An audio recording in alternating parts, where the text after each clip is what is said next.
The rain hit her windshield the same second her bumper hit his SUV. Jasmine Brooks was 28, a black overnight pediatric palliative care nurse in a burgundy sedan that still smelled like her dead husband's cologne. 7 hours earlier, she had held a dying child. 1 hour earlier, she had paid her mother's dialysis copay in cash, the exact cash meant for her own car insurance. Now she was driving uninsured through a storm the radio had begged people to avoid. The black armored SUV cut in front of her and stopped dead.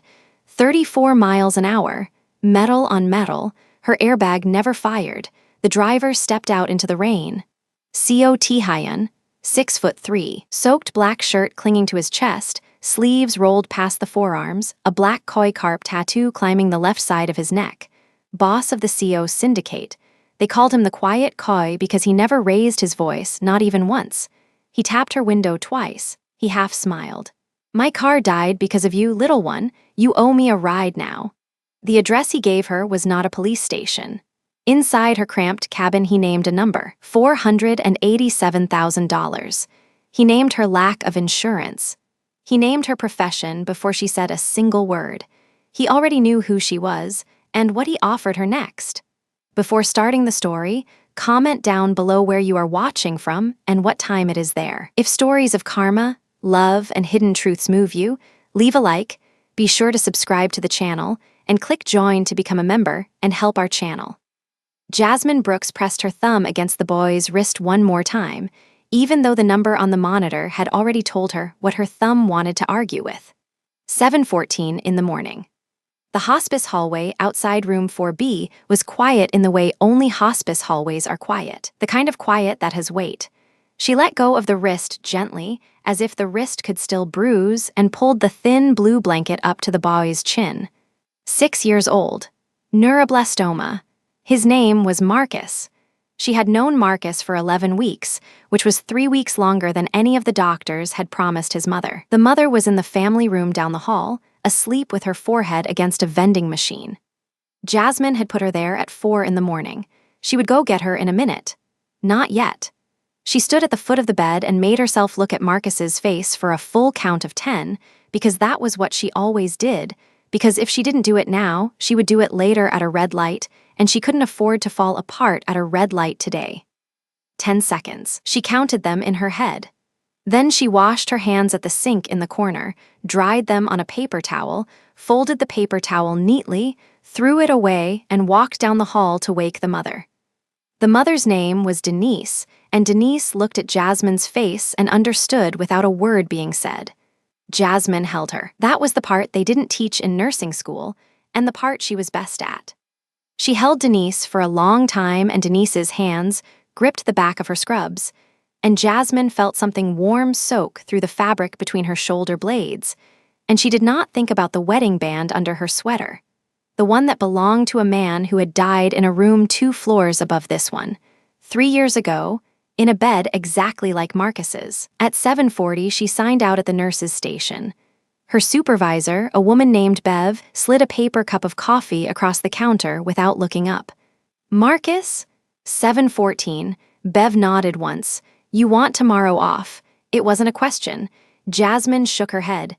"I need the hours." Bev finally looked up. She was going to say something. She looked at Jasmine's face and did not say it. She pushed the coffee an inch closer instead. "Drive careful. It's coming down like the sky broke." Jasmine picked up the cup. She smiled the small professional smile she had been carrying in her back pocket since she was 22. She walked to the elevator. In the elevator, she looked at herself in the polished steel of the door. The silk press was still holding, collarbone length, glossy as poured glass, a deep side part with one strand slipping over her right eyebrow. Her mother had done it Sunday night at the kitchen table, an hour of flat iron and Moroccan oil between 2 women who did not talk about the dialysis catheter under the cardigan. Jasmine tucked the strand behind her ear. The elevator opened. The parking garage smelled like wet concrete. She found the burgundy sedan in the far corner where the overnight staff parked. The paint was 15 years old and clean the way only a car can be clean when a nurse who works overnight loves it. She got in. She set the coffee in the cup holder. She turned the key. The engine caught on the first try. Small mercies. Her phone buzzed on the passenger seat. The screen said Mama, and then, below it, in the preview line, "Baby, they moved the copay up again. Call me when you're out." Jasmine sat with both hands on the wheel and watched the wipers push the first fat drops of rain across the windshield. She read the message twice. She did not open it. She backed out of the space. The dialysis clinic was 14 minutes away if she took the boulevard, and 18 minutes if she took the streets. And she took the streets because the boulevard would be flooding by now. She drove past the shuttered laundromat and the 24-hour Salvadoran bakery, where the woman behind the counter waved at her because Jasmine had held her father's hand the night he passed. She waved back. She kept driving. At a red light on 19th, she opened the glove box and slid out a white envelope. Inside the envelope was $340 in cash, insurance renewal money. The sedan's policy was set to auto-draft on Monday morning. She had counted it 3 times last night at 2 a.m. between med passes. 340. Exact. The light turned green. She put the envelope in the inside pocket of her tote, the one with the zipper, and kept driving. Loretta Brooks was already in the waiting room when Jasmine arrived. She was wearing the faded floral house dress under the beige cardigan and the orthopedic slippers she refused to trade for real shoes, and the small wooden cross on the leather cord was resting outside the cardigan today, which meant she had prayed on the ride over. She looked up when Jasmine walked in, and her whole face did the thing mothers' faces do, the thing where they become 20 years younger for 1 second and then remember and become 60 again. "Baby." "Hi, Mama." Jasmine sat next to her. The chairs were plastic. There were 4 other people in the waiting room, and all 4 of them were tired in the specific way dialysis makes people tired, a tired that lives in the bone. "They said," Loretta began, and Jasmine put her hand over her mother's hand. "I know, I got the message. It's fine." "It's not fine. I told you not to come." "You didn't tell me not to come. You told me they moved the copay." "That's the same thing." Jasmine did not answer that. She stood up. Her mother's fingers caught her wrist. "Jasmine." "Mama, sit." She walked to the front desk. The woman behind the desk was named Alicia and had gone to the same high school as Jasmine's cousin.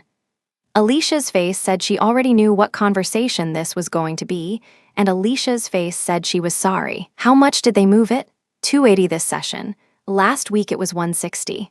"I know, baby. When did they tell her?" "Yesterday. She didn't want to bother you at work." Jasmine unzipped the inside pocket of her tote. She counted $300 bills onto the counter without looking at them. Alicia pushed 20 back across the glass. Jasmine let it sit there. "Is she getting her session today or not?" "If you pay, she's getting her session today." "Then she's getting her session today." Alicia slid the 20 back 1 more inch. Jasmine picked it up finally and slid it into the tote and did not look at her mother across the room. She walked back and sat down. Loretta was staring straight ahead at the wall. "That was Monday's money." "Mama, that was the car's money," I said. Loretta turned her head very slowly. She looked at her daughter the way she had looked at her the day Jasmine came home from the funeral home and said the casket was closed. "Baby, you cannot drive without insurance." "I'm not driving without insurance. I'm driving until Friday when I get paid." "That is driving without insurance." "Then that's what I'm doing." A nurse in maroon scrubs opened the interior door and called Loretta's name. Loretta squeezed Jasmine's hand once hard, the way she had squeezed it in the delivery room 28 years ago according to family lore, and stood up on her thinned frame and shuffled across the linoleum in her orthopedic slippers. She did not look back. Loretta Brooks had never in her life looked back, and Jasmine loved her for it and hated her for it in the same breath. Jasmine sat in the plastic chair for another minute after the door clicked shut. She watched the rain hit the parking lot outside the window. It was coming down harder now, the drops jumping off the asphalt like the ground was rejecting them. The forecast on the radio this morning had said the front would sit over the city until midnight and then intensify. The word the man had used was intensify. 280 this session. Next Tuesday would be a session 2, and the Tuesday after. The clinic had done this once before, 6 months ago, a $50 bump the accounting office had blamed on a new billing system, and the bump had never gone back down. This one would not go back down either. She knew that the way a nurse knows a fever is going to break or not going to break without needing anyone to confirm it. She thought about the manila envelope she did not yet have. She did not know she was about to be given one. She was only thinking about the shape of the week, and the shape of the week had teeth.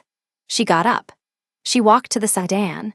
She sat behind the wheel and did not turn the key for a full minute. Then she rested her forehead on the top of the steering wheel and let out one breath that had been in her chest since 7:14 a.m., and only that one, because a second one would have taken the whole morning with it.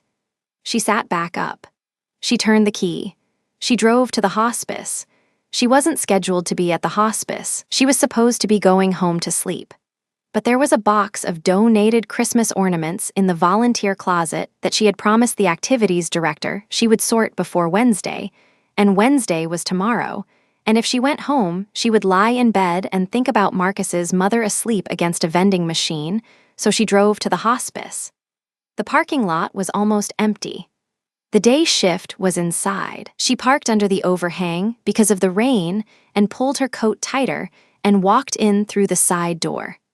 Father Emmanuel Acaffer was in the corridor by the chapel. He was standing very still with a leather satchel on the floor between his shoes, one hand on the wooden rosary at his left wrist, the other hand flat on the wall as if the wall were something he was consoling. He turned his head when he heard her footsteps. "Sister Jasmine? Father, you were with the Peterson boy tonight." "Yes, I heard." She nodded. She did not trust her voice at the word heard.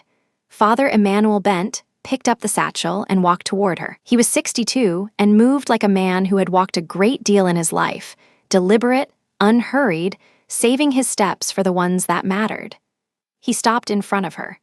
He was a full head taller than she was, and his eyes behind the thin wire glasses were the softest thing in the building. "Do you have a moment, child? For you always."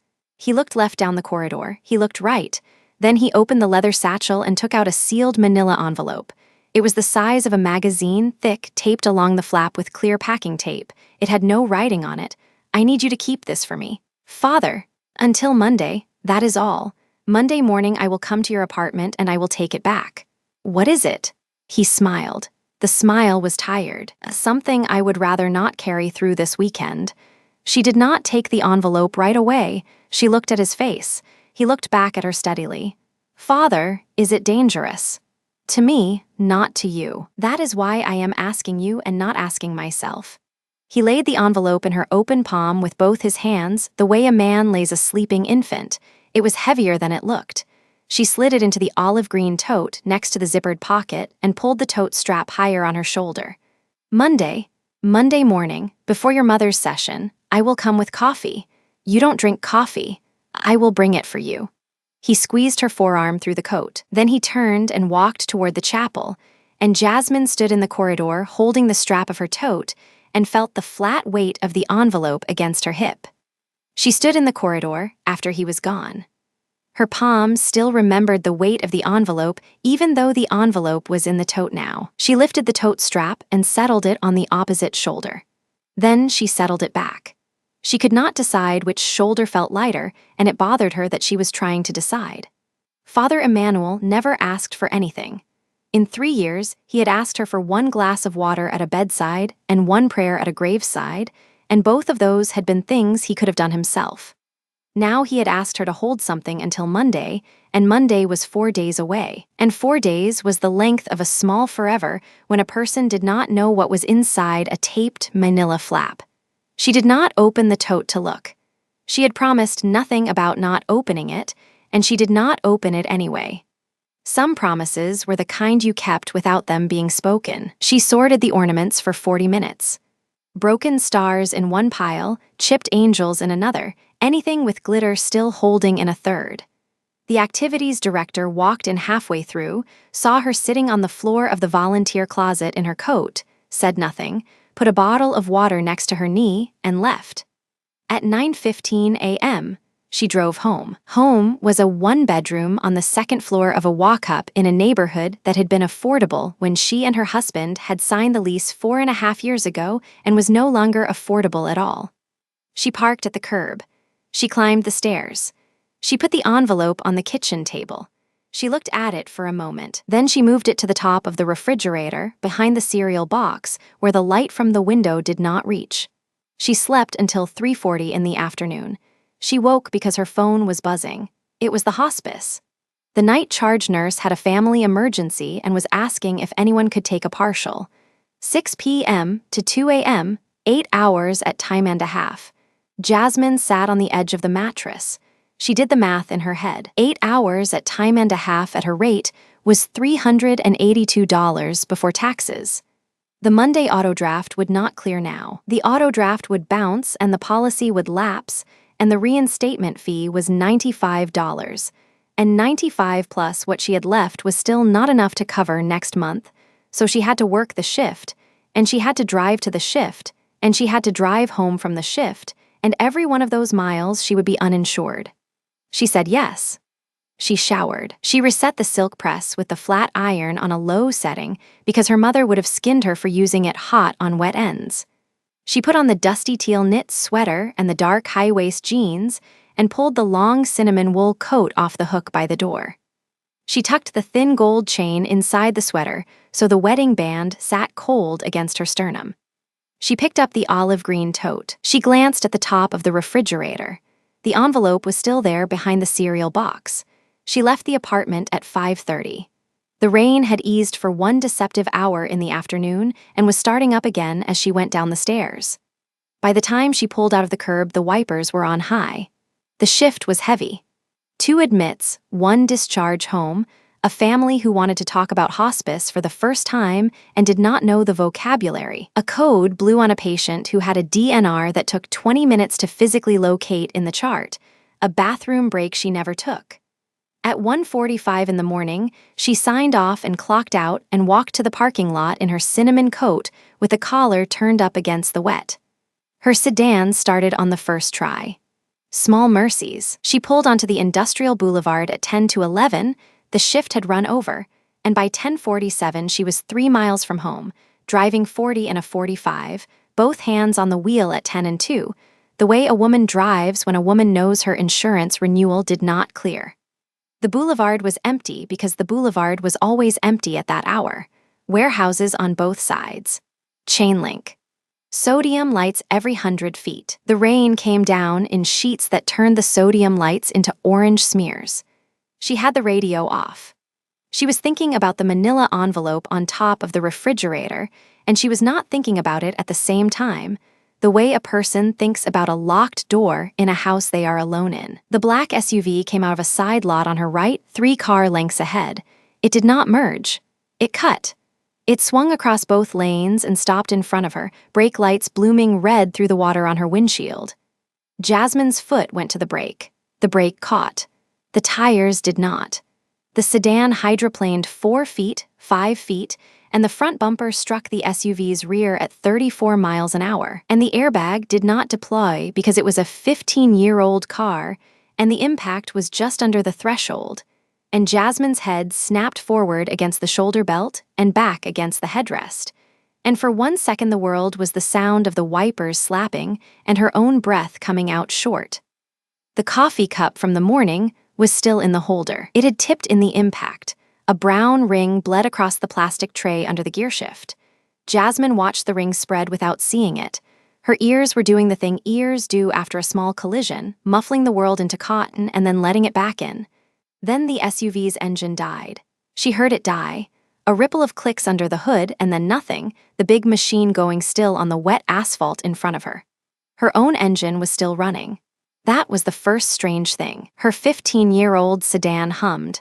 The armored SUV, whatever kind of vehicle it was, had gone quiet as a stone. Her hand stayed on the wheel. She could not feel her fingers. She told her fingers to move, and they did not immediately. She told them again. They moved. The driver's door of the SUV opened. He stepped out into the rain, and she saw the shirt first, because the shirt was the thing the sodium light hit. A black dress shirt already soaked through, clinging to a chest and shoulders that the shirt had been tailored for. Sleeves rolled to the forearms. The rain ran down his forearms and off the tips of his fingers. His hair was black and disheveled by the water, strands falling across his forehead, and the water was tracing a line down the left side of his neck, and the line was tracing a shape, and the shape was a fish, a coy, black ink curling up out of his collar and disappearing under the wet fabric at his throat. He was tall. She had never in her adult life had to tilt her chin up to look at a man through a car window, and she had to tilt her chin now. He walked around the side of his SUV. He walked around the front of hers. He was not hurrying.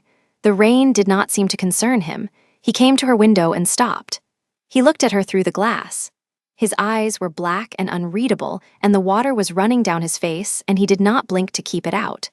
He looked at her for what felt like a long time and could not have been more than 2 seconds. Then he raised one hand and tapped the glass twice with his knuckle. Slow taps. Old, thin scars across the knuckles caught the orange light.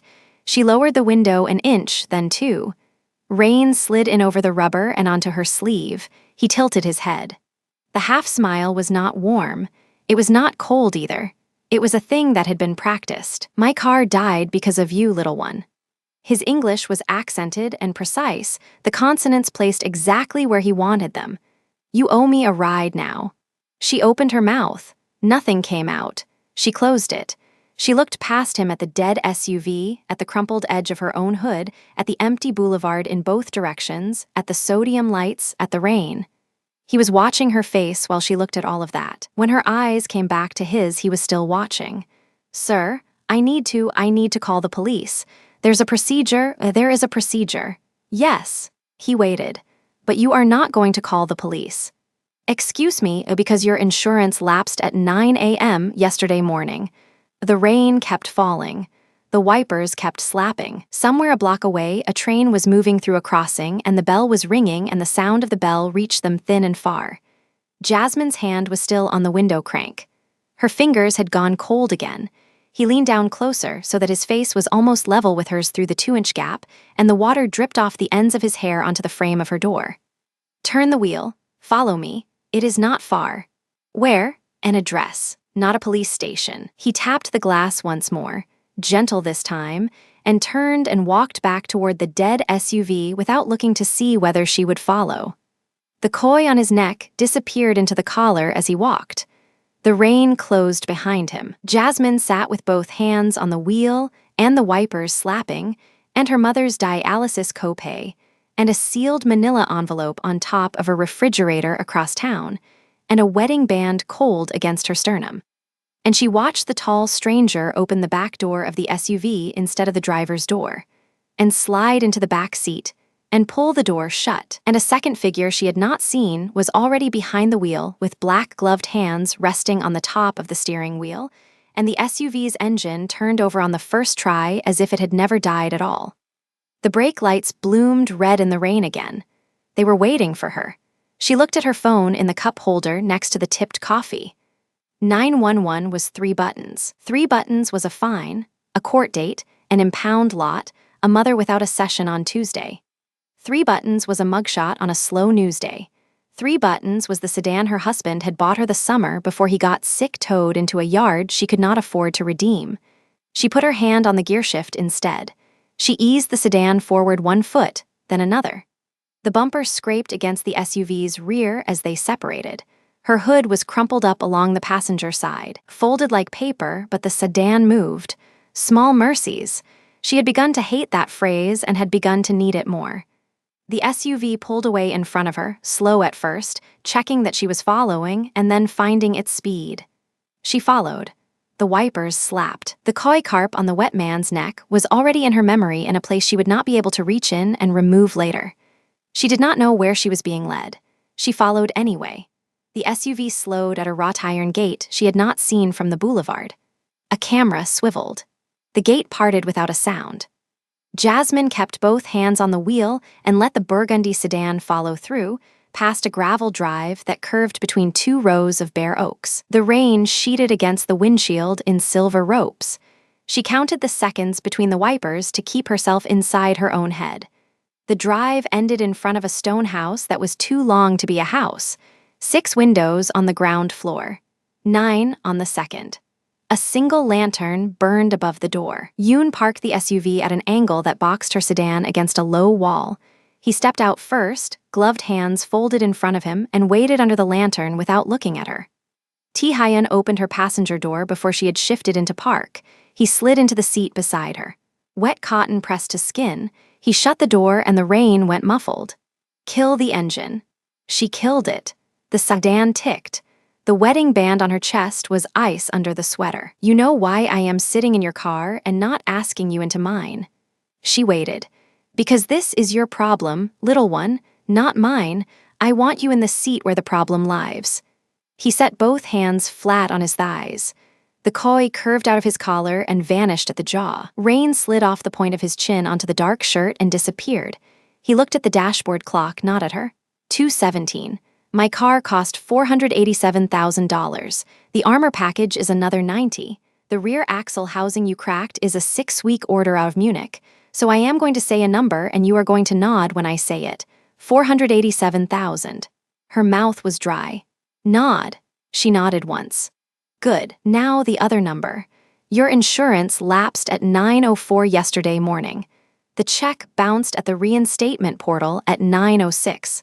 $95 fee. You have $340 in a zippered pocket of a green tote in the back seat and $11.22 in the account that pays your rent. She turned her head slowly. He was still watching the dashboard clock.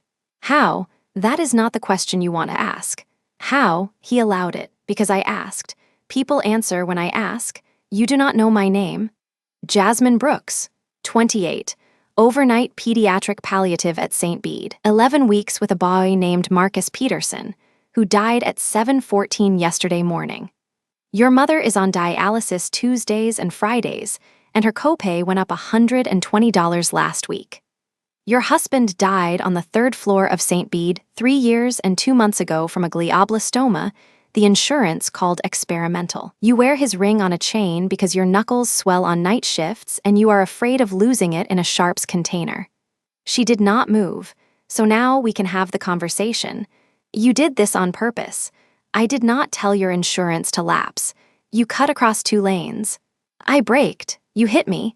That is what the camera on the corner will show. The camera at the truck yard will show the same thing from a better angle. The camera at the loading dock behind you will show you following too close in the rain. I have already asked for all 3. You have not asked for anything. It has been 40 minutes. He turned his head then. The almond eyes were not cold. They were something worse. They were patient. Little one, I have people who ask before I know I need them to. She held the wheel. The plastic squeaked under her palm. I have 2 doors to offer you, he said. Behind door 1, my driver walks to the end of the drive and calls the 9th precinct. A patrol car takes 14 minutes in this weather. You are booked at 3:40. Driving uninsured is a 4th-degree misdemeanor in this county. On its own, 90 days suspended. Attached to a hit-and-run of a vehicle worth almost $500,000, the DA charges felony reckless. You lose the nursing license for the pendency of the case. Your mother misses her Friday chair because you are the one who drives her. She goes into fluid overload by Sunday. She is dead by Wednesday. He waited. Behind door 2, my aunt-in-law is upstairs, 67, left side stroke 8 months ago, on home hemodialysis 3 nights a week, 4 hours a night. My current night nurse quit last Tuesday because my aunt threw a bedpan at her and connected. I need a nurse who does not startle. Someone whose hands have been in worse rooms than this one. You knew what I did before you cut across the lanes. I chose the person on the road tonight. I did not choose the road. That is not an answer. It is not. The rain thickened. Yoon had not moved from under the lantern. He was smoking now, the cigarette cupped in a gloved palm, the ember the only warm thing in the yard. Door 2, Tae-hyun said. 6 nights a week, 7 to 7, cash weekly. $4,000 a week for as long as the debt runs. Debt shrinks by the actuarial cost of 1 night of you. You keep your day job, you keep your license, you keep the sedan. The bumper repair goes on my ledger. Your mother's Tuesday chair is delivered to her door by an ambulette I already own. Her copay is 0 for as long as this arrangement is active. $4,000 a week. Her mind did the math before her mouth could catch up. Debt closes in 122 weeks, 2 years and 4 months of night after night after night in a stranger's house. You bought her chair before you got in my car. I made a call after the airbag did not deploy. That is different. It is not different. It is not. She let go of the wheel. Her hands hurt. She pressed the heels into her eyes for one long second. Why me? I said the wrong thing. You did not ask why me. You asked how I found you. That was the right question. This one is soft. Answer it anyway. He looked at the clock again. 2:19. Because you buried a boy this morning and paid a copay you could not pay and took a shift you should not have taken and drove a car you should not have been driving and none of it made you flinch. That is the person I need in the room upstairs. My aunt bites. She spits. She calls the last nurse a whore in 3 languages. She will call you worse. You will still show up at 7 tomorrow night. Tonight. Tonight, he agreed. I have not said yes. I have not asked. She almost laughed. It came out as a breath through the nose. He opened the door. Rain came in on the shoulder of the black shirt. He paused with one foot out. There is a housekeeper named Mrs. Han. She will feed you at 10 and again at 3. There is a room off the kitchen with a cot and a lock on the inside. The lock works. I checked. My aunt's name is Hee-won. She does not know why she is here. Do not tell her. That is not cruelty. That is medicine. If you say door 1, I will still pay your mother's Tuesday. I do not take that back. He was gone into the rain before she could set her tongue against a word. She sat inside the ticking sedan until the wipers stopped mattering. Yoon walked over and tapped the roof with 2 knuckles.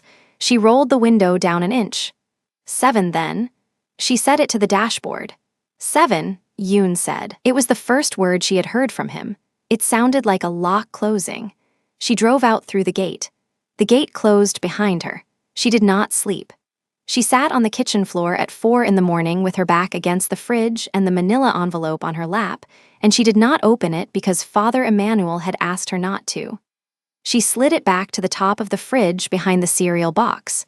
She poured a glass of water and did not drink it. At 6, she took Loretta to the clinic for a Tuesday chair that had been moved to Wednesday because of the storm. An ambulette was waiting at the curb when they came out. The driver had her mother's name on a paper taped to the dash and a folded blanket in the passenger seat that smelled clean. Loretta looked at Jasmine and did not ask. Jasmine drove to the estate at 6:40. Yoon opened the gate before she reached the intercom. The room upstairs was cream and gold and smelled of eucalyptus and antiseptic and the sweet metal tang that lived on the skin of dialysis patients between rinses. Hee-won lay on her right side because the left would not obey her. A hospital bed, a humming machine on a rolling stand, 2 Roman 4 poles, a monitor with 3 colored lines, a window that gave onto a rose garden trimmed for winter. Mrs. Han, small and gray and steel-eyed, showed her the crash cart, the emergency numbers, the drawer where the extra tubing lived, the drawer where the Ativan lived, and the drawer where a 9mm lived, and she said each in the same voice. You will not need the last drawer, Mrs. Han said, but it is here. Hee-won opened her eyes at 7:02 and looked at Jasmine and said a Korean word Jasmine did not know. Mrs. Han did not translate. Hee-won said it again. Mrs. Han left the room. I am Jasmine, Jasmine said. I am your nurse tonight. The old woman turned her face into the pillow and wept without a sound. Jasmine sat on the low stool by the bed. She did not touch her yet. She waited the way she had waited by Marcus. After a long time, Hee-won's hand came out from under the blanket, palm up, tremor in the fingers. Jasmine put 2 fingers into the palm, and the palm closed on them like a child's. The dialysis machine hummed. The humming filled the room and filled her chest, and she recognized it. It was the same machine on the same setting she had watched her mother sit beside for 140 Tuesdays. It was the same low, steady note. It was the same wound. She did not cry. She stayed until the 4 hours were done and Hee-won slept. Tae-hyun came to the door of the room at 11:40. He did not come in. He stood in the corridor with his hand on the frame and he looked at the machine, not at her. She held your hand. Yes, she has not held anyone's hand since May. He left. The nights ran together in the way nights do when the world has narrowed to one room.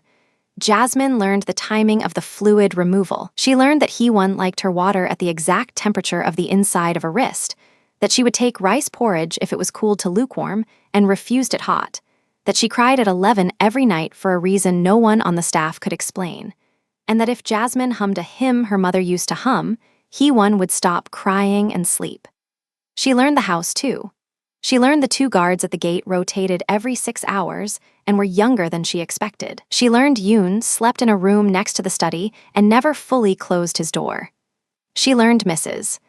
Han was widowed and had a grandson at MIT whose photograph lived on the refrigerator behind 3 magnets. She learned Tae-hyun kept a study at the far end of the 2nd floor, that a light burned there most nights until 3, and that he came to the doorway of Hee-won's room at 11:40 every night and stood for the length of 1 breath and left again. She did not learn his aunt's history. She did not ask.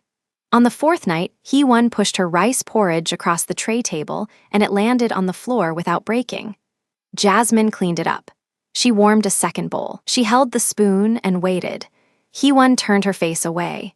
Jasmine set the spoon down and picked up the old woman's hand and put it against her own cheek and held it there. Hee-won left her hand where it was for a full minute. Then she opened her mouth.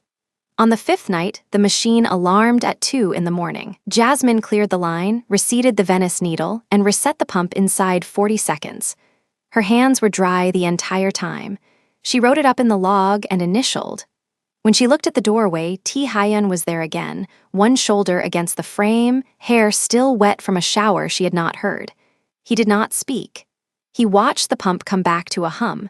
He nodded once and was gone. On the 6th night, she found a plate of pear slices on the kitchen counter at 3 in the morning, with her name written on the paper napkin in a hand that was not Mrs. Han's. The characters were blocky and careful. She ate 1 slice standing up, and then she wrapped the rest in the napkin and took it upstairs and did not eat the rest. On the 7th night, Yoon came into the room at midnight for the only time and asked her in a voice pitched below the pump if the Ativan drawer was still the Ativan drawer. She said yes. He said good. He left. She did not ask. On the 8th night, she caught herself humming the hymn under her breath in the kitchen at 4 in the morning while she rinsed a mug. Mrs. Han was at the counter with a paring knife. Mrs. Han did not look up. "That is the same song, Mrs. Han said. "The same as what?" "Oh, the same as she asks for." Jasmine set the mug down. "She asks for it. In Korean. She asks for it in Korean. I did not know it in English." Jasmine looked at her own hands on the sink. Her mother had hummed that hymn beside a dialysis chair for 140 Tuesdays. Somewhere on the other side of a language, a woman had asked for the same 6 notes and gotten them from a stranger who did not know she was answering. She rinsed the mug again. She set it upside down on the towel to dry. On the 9th night, the cousin came.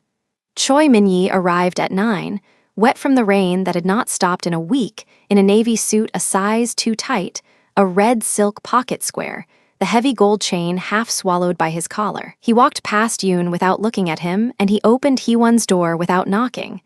Jasmine was drawing blood for the mid-run panel. She kept her hands steady. "So this is her." He said it in English so she would hear. His accent was clean and mocking. He smelled like a cologne that cost more than her rent. "Please step out. You are new. Please step out. Do you know whose bed this is? I know whose room this is. That is enough." He grinned. He looked at Hee-won and the grin thinned. "Ask him," he said. "Ask him whose wife she was before she was his aunt. Ask him what year. Ask him where the husband is buried. Ask him who put him there." He left the door open when he went. Jasmine finished the draw. She sealed the tube. She labeled it. She wrote the time on the log in a hand that did not shake, and she carried the tube down to the kitchen refrigerator where the courier picked up the labs at midnight. Mrs. Han was at the counter, cleaning a cast-iron pan she had already cleaned. "He should not have come tonight, Mrs." Han said, not looking up. "Who was her husband?" "Mrs." Han set the pan down. She wiped her hands on a towel. She did not answer for a full minute. "You should not ask me that. I am asking anyway." "Mrs." Han lifted her chin. Her eyes were tired. His name was Cho Jin-ho. He was the head of the family that ran the West River before this one did. He died 6 years ago. MS. Hee-won had her stroke the night she was told. "Told by whom? You know by whom." Jasmine set her hand flat on the counter. Under her palm, the marble was cold. She could feel the vein in her wrist against the stone. She could feel the wedding band under the sweater. She could feel $4,000 a week and a mother in a chair and an ambulette that smelled clean, and she could feel the humming machine 3 flights above her, humming for a woman who had lost her husband to the man who was paying Jasmine to keep her alive. Why is she still here? Mrs. Han picked up the pan again, because he cannot forgive himself, and because if he lets her die, the West River families come for him. She is a treaty. She is a hostage. She is loved. Both things can be true. Yes. Jasmine went back upstairs. She sat on the low stool. Hee-won was sleeping on her right side. The machine hummed. Jasmine put her hand over the old woman's hand and left it there for a long time. Then she washed her own hands twice, and she went about the second half of the shift. And at 4 in the morning, she wrote the mid-run report, and she wrote her observation of the mid-run report, and she wrote nothing else. And at 7, she went home. She did not sleep that day either. She sat at the kitchen table and looked at nothing. Loretta came home from her Wednesday chair by ambulette and stood in the doorway with the clean, folded blanket over her arm. "You look like your father did the week before he told me he had been fired." "I have not been fired. That is not what I said." "I know what you said, Mama." Loretta sat down across from her. She waited. "Mama, if a man does a bad thing and then spends 6 years trying to keep the widow of that bad thing alive, is that atonement or is that theater?" Loretta thought about it. "Depends on whether he does it when nobody is watching. He does it at 11:40 every night. Nobody is watching. Then it is atonement, but baby, that does not mean it is your job to sit inside it. He is paying your Tuesday." I know you know." Loretta reached across the table and set her hand over Jasmine's. The wooden cross clicked against the table. "Baby, when something looks like mercy but the door only opens one way, that is not mercy." Jasmine did not answer. She went to the estate that night. She sat with Hee-won. She hummed the hymn. Hee-won slept. On the 12th night, she came out at 7 in the morning and the sky over the drive was the color of tin, and Detective Raymond Callahan was leaning against the front fender of her sedan. He was heavy in the shoulders and the trench coat was cheap and the mustache was red going gray. He held a take-out coffee in one hand. He did not offer her the other one. "Ms. Brooks." She stopped 10 feet from him. Yoon was already stepping out of the front door of the house. Callahan lifted a hand without turning. "Stay where you are, friend.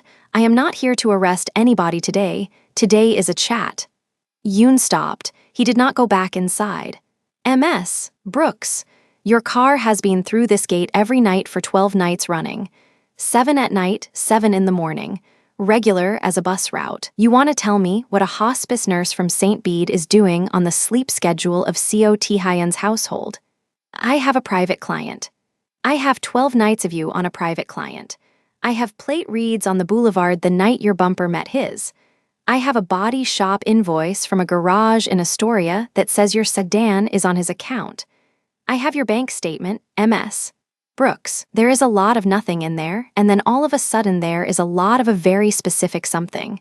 I am not required to talk to you here. You are not." He drank the coffee. He watched her over the rim. "But you should know what my file looks like this morning.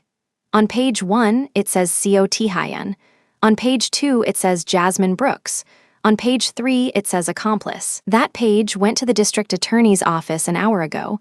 I did not want you to hear it from a uniform in a parking lot." She kept her face still. Her hands were fists in the pockets of the cinnamon coat. "That is not what this is. Ma'am, in my job it does not matter what things are. It matters what they look like from the outside of the gate."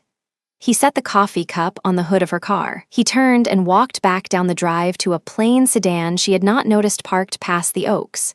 He got in without looking back. The gate opened for him and closed behind him. Yoon crossed the gravel to her. He did not touch her. He picked up the coffee cup from the hood of her car and looked at the lipstick print on the rim, which was not hers. "He wanted you to see that." "I saw it." Yoon nodded once. He looked at the closed gate. He looked at the house behind them. Somewhere on the second floor, a light was still on in the study. "He will not know yet," Yoon said. "I have to be the one to tell him." "Wait." Yoon waited. She looked at the gate. She looked at the house.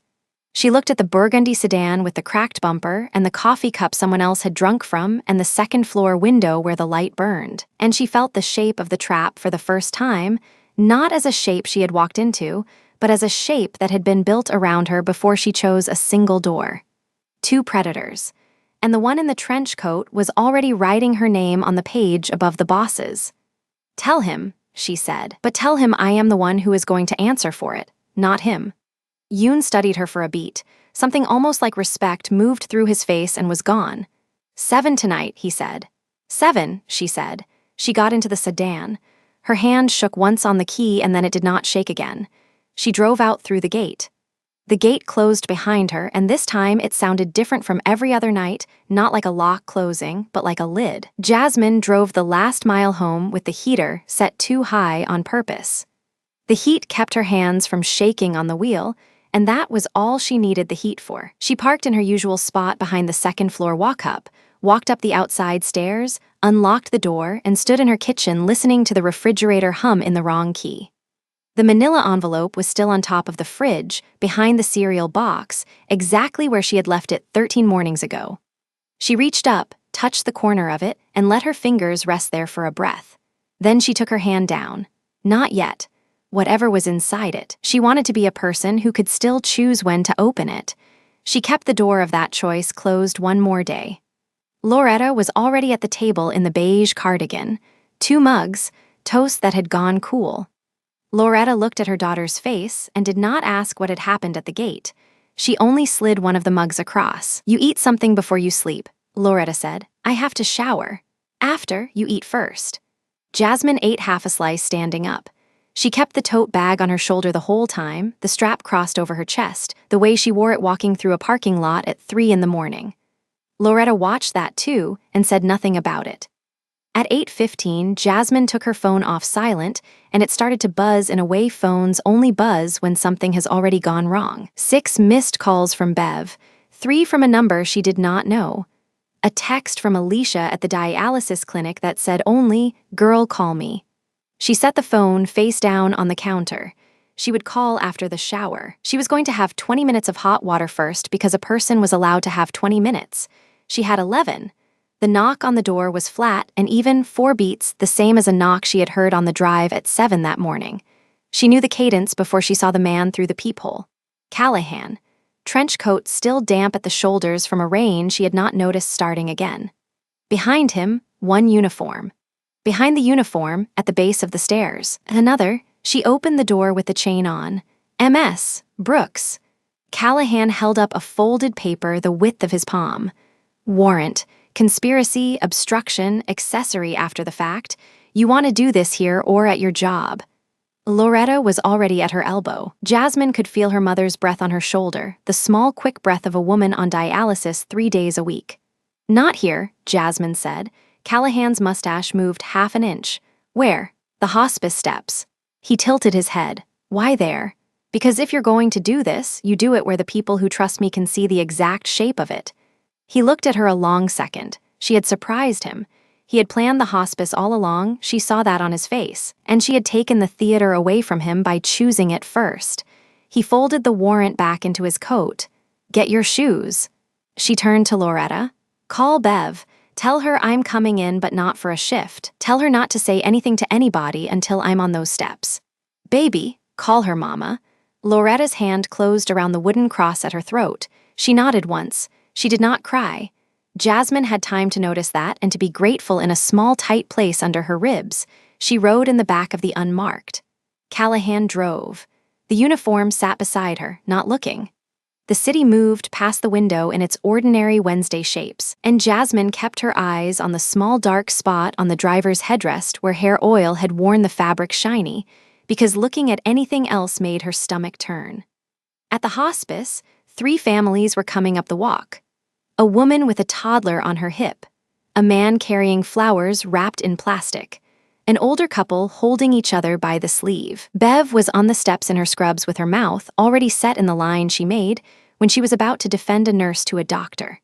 Behind Bev, at the double glass doors, Father Emmanuel Aucaffer stood very still with the battered leather satchel at his hip. Callahan let Jasmine get out on her own. That was the one small mercy he gave her. He read the charges out loud because he had chosen loud. Conspiracy to launder proceeds of a criminal enterprise. Obstruction of a homicide investigation. Accessory after the fact.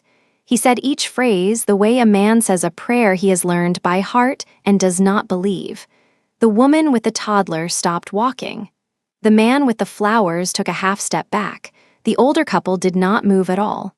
Jasmine looked at Bev first. "Marcus's mother," she said. "Denise, somebody has to call her before she reads this online." Bev's mouth broke open. "Jas? Somebody has to call her, Bev." Bev nodded so hard her whole upper body moved with it. Then Jasmine looked at Father Emmanuel. He was already looking at her.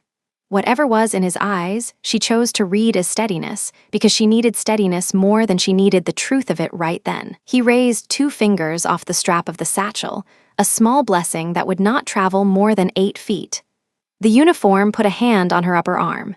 He did it gently, in the way of a man whose sister was probably a nurse. She said thank you to him under her breath because she had been raised to thank people who tried, and she got into the back of the car. They took her wrists behind her back only at the precinct, at the intake counter, out of view of anyone she loved. That was the second small mercy Callahan gave her, and she noted it, because she was going to remember every single thing he did in the next 31 hours and rank it later against every single thing he had already done. Intake took 40 minutes. She gave up the wedding band on the chain into a plastic pouch, and the officer at the counter did not meet her eyes when she asked him to be careful with it. She gave up the tote. She gave up the boots. They asked her twice for an emergency contact, and she gave Bev instead of Loretta because Loretta had a dialysis chair at 11, and a phone call from a precinct would keep her from getting into it. There was a bench outside the intake area where they made her wait an hour with nothing to look at.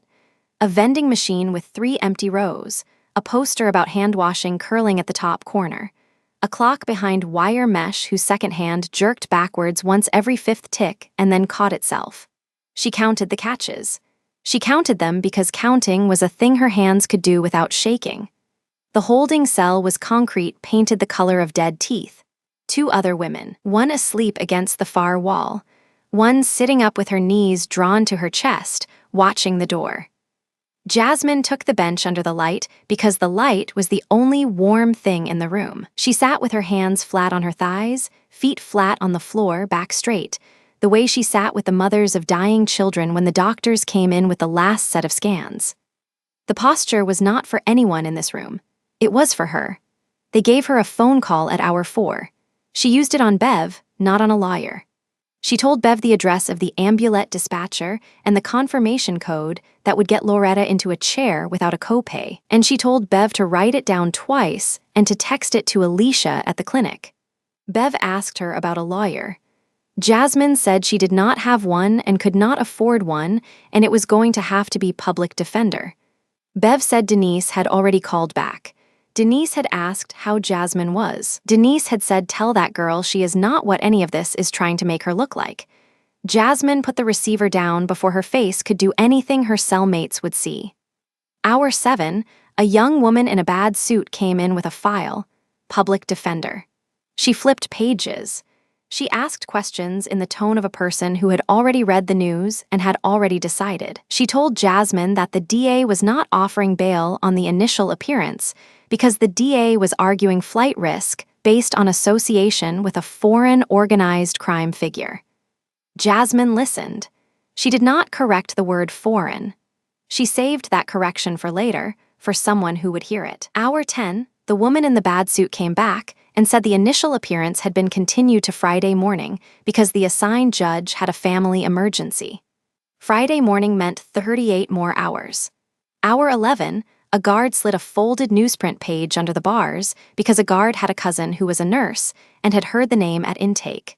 Jasmine unfolded the page. Her mugshot. The one from 10 years ago on a nursing board renewal. Dug out of a database, hair in a puff, no makeup, wide surprised eyes. Above it in a font too big for the width of the page, hospice nurse working for Korean mob. Below it a subhead about a boss called only S.T.H. and a car crash on an industrial boulevard. She read it twice. She folded it back. She handed it to the woman with her knees drawn up and said, "You can have it. It's warmer than the bench." The woman took it without a word and laid it over her legs like a blanket. Hour 14. Loretta made it to her 11 o'clock chair. Jasmine did not know that yet. Loretta made it because the Ambulette code Bev had passed to Alicia held. Loretta finished the session. Loretta went home. Loretta drank water and ate half a piece of dry toast, and lay down on the couch because the bed felt too far from the phone. Hour 16. Loretta did not make it to the Friday morning chair. The ambulette did not come to the door because a supervisor at the dispatcher had flagged the account overnight after a call from a number that traced back to a departmental extension inside the precinct. Callahan had made that call. It took him one call. He had not even needed a warrant. He had needed a badge and a friendly voice, and the Copay Zero standing order had gone into review pending verification of funding source, and pending verification meant no ride. Loretta walked down to the corner and stood in the rain for 11 minutes trying to hail a cab that did not stop. And then Alicia at the clinic sent her own brother in his beat-up gray Corolla, and the brother got Loretta there 90 minutes late. The clinic could not fit her in. They rescheduled her for Saturday. Saturday came and the same thing happened. 2 sessions missed. Hour 18, hospice board convened by phone. 2 members had already seen the newsprint. 3 more had seen the online version. The vote took 11 minutes. Suspended without pay pending outcome of criminal proceedings. Bev screamed at the speakerphone for 4 of those 11 minutes. Bev's vote did not change the outcome. Hour 22, the landlord of the second-floor walk-up came up the outside stairs with a padlock in a plastic bag and a printed notice under his arm. He was not a cruel man. He was a man behind on his own mortgage who had watched the news cycle in his kitchen, while his wife told him 3 times that the newsprint page was already on his tenant's front door, and now cameras were parked on the block, and he had a daughter at Queens College and could not have his building on the 6 o'clock news. He knocked. Loretta opened. He apologized to her 3 times before he read out the notice. Non-payment of March. Non-payment of April on file for auto draft that had bounced. Immediate right of re-entry under state emergency clause invoked by public safety concern. He gave Loretta 40 minutes to take clothes and medication. Loretta took the medication, 3 changes of clothes for her daughter, 3 for herself, the wedding album, the wooden cross that had been on the bedroom wall since Jasmine was 11, and the manila envelope from the top of the fridge behind the cereal box. She did not know what the envelope was. She took it because it was up high and out of sight, and that made it a thing her daughter had wanted kept. She put it inside the wedding album, inside the plastic sleeve at the back, and she zipped the album into the olive green tote that Jasmine had left hanging on the kitchen chair. The landlord watched her take the album and looked at the floor. "Where do I go?" Loretta said. "There's a shelter on. Where do I go, son?" He did not have an answer to that. He put the padlock on and he went down the outside stairs and he cried in his van before he drove home. Hour 24. Jasmine's burgundy sedan was towed off the residential street by a private lot on a departmental impound order. Callahan had signed the requisition personally. He had written the words evidence of transit in the same fountain pen handwriting he used on his daughter's birthday cards. Hour 26. A guard came to the bars and said, "Your visitor." Jasmine stood up too fast, and her knees told her about the last 26 hours all at once, and she caught herself on the bar with one hand. Not Callahan, not the public defender in the bad suit. Father Emmanuel Acaffer, on the wrong side of a visitation glass, the battered satchel on the floor between his feet where a chaplain was permitted to have a satchel. He put his palm flat on the glass. "Loretta," he said, before she could ask. Her mouth went dry in a new way. "She is alive." He said it fast because he had rehearsed saying it fast. She missed 2 chairs, fluid overload. Alicia called an ambulance last night. She is at Metropolitan. Aiku. She is stable, Jasmine. Stable is the word the doctor used to me at 7 o'clock this morning. Stable. Jasmine sat down on the small stool bolted to the floor because her legs were done. She put her forehead against the glass. Emmanuel kept his palm on the other side of it. She could see the shape of his hand darkening the surface. "The apartment," she said, not a question. "Padlocked. Where is she?" "Loretta is in a bed at Metropolitan for as long as her body needs. After that, Bev has a fold-out couch, and she has already had the sheets on it for 2 nights waiting." She closed her eyes. "Emmanuel." "Yes." "The envelope." He waited. He did not answer for a full breath.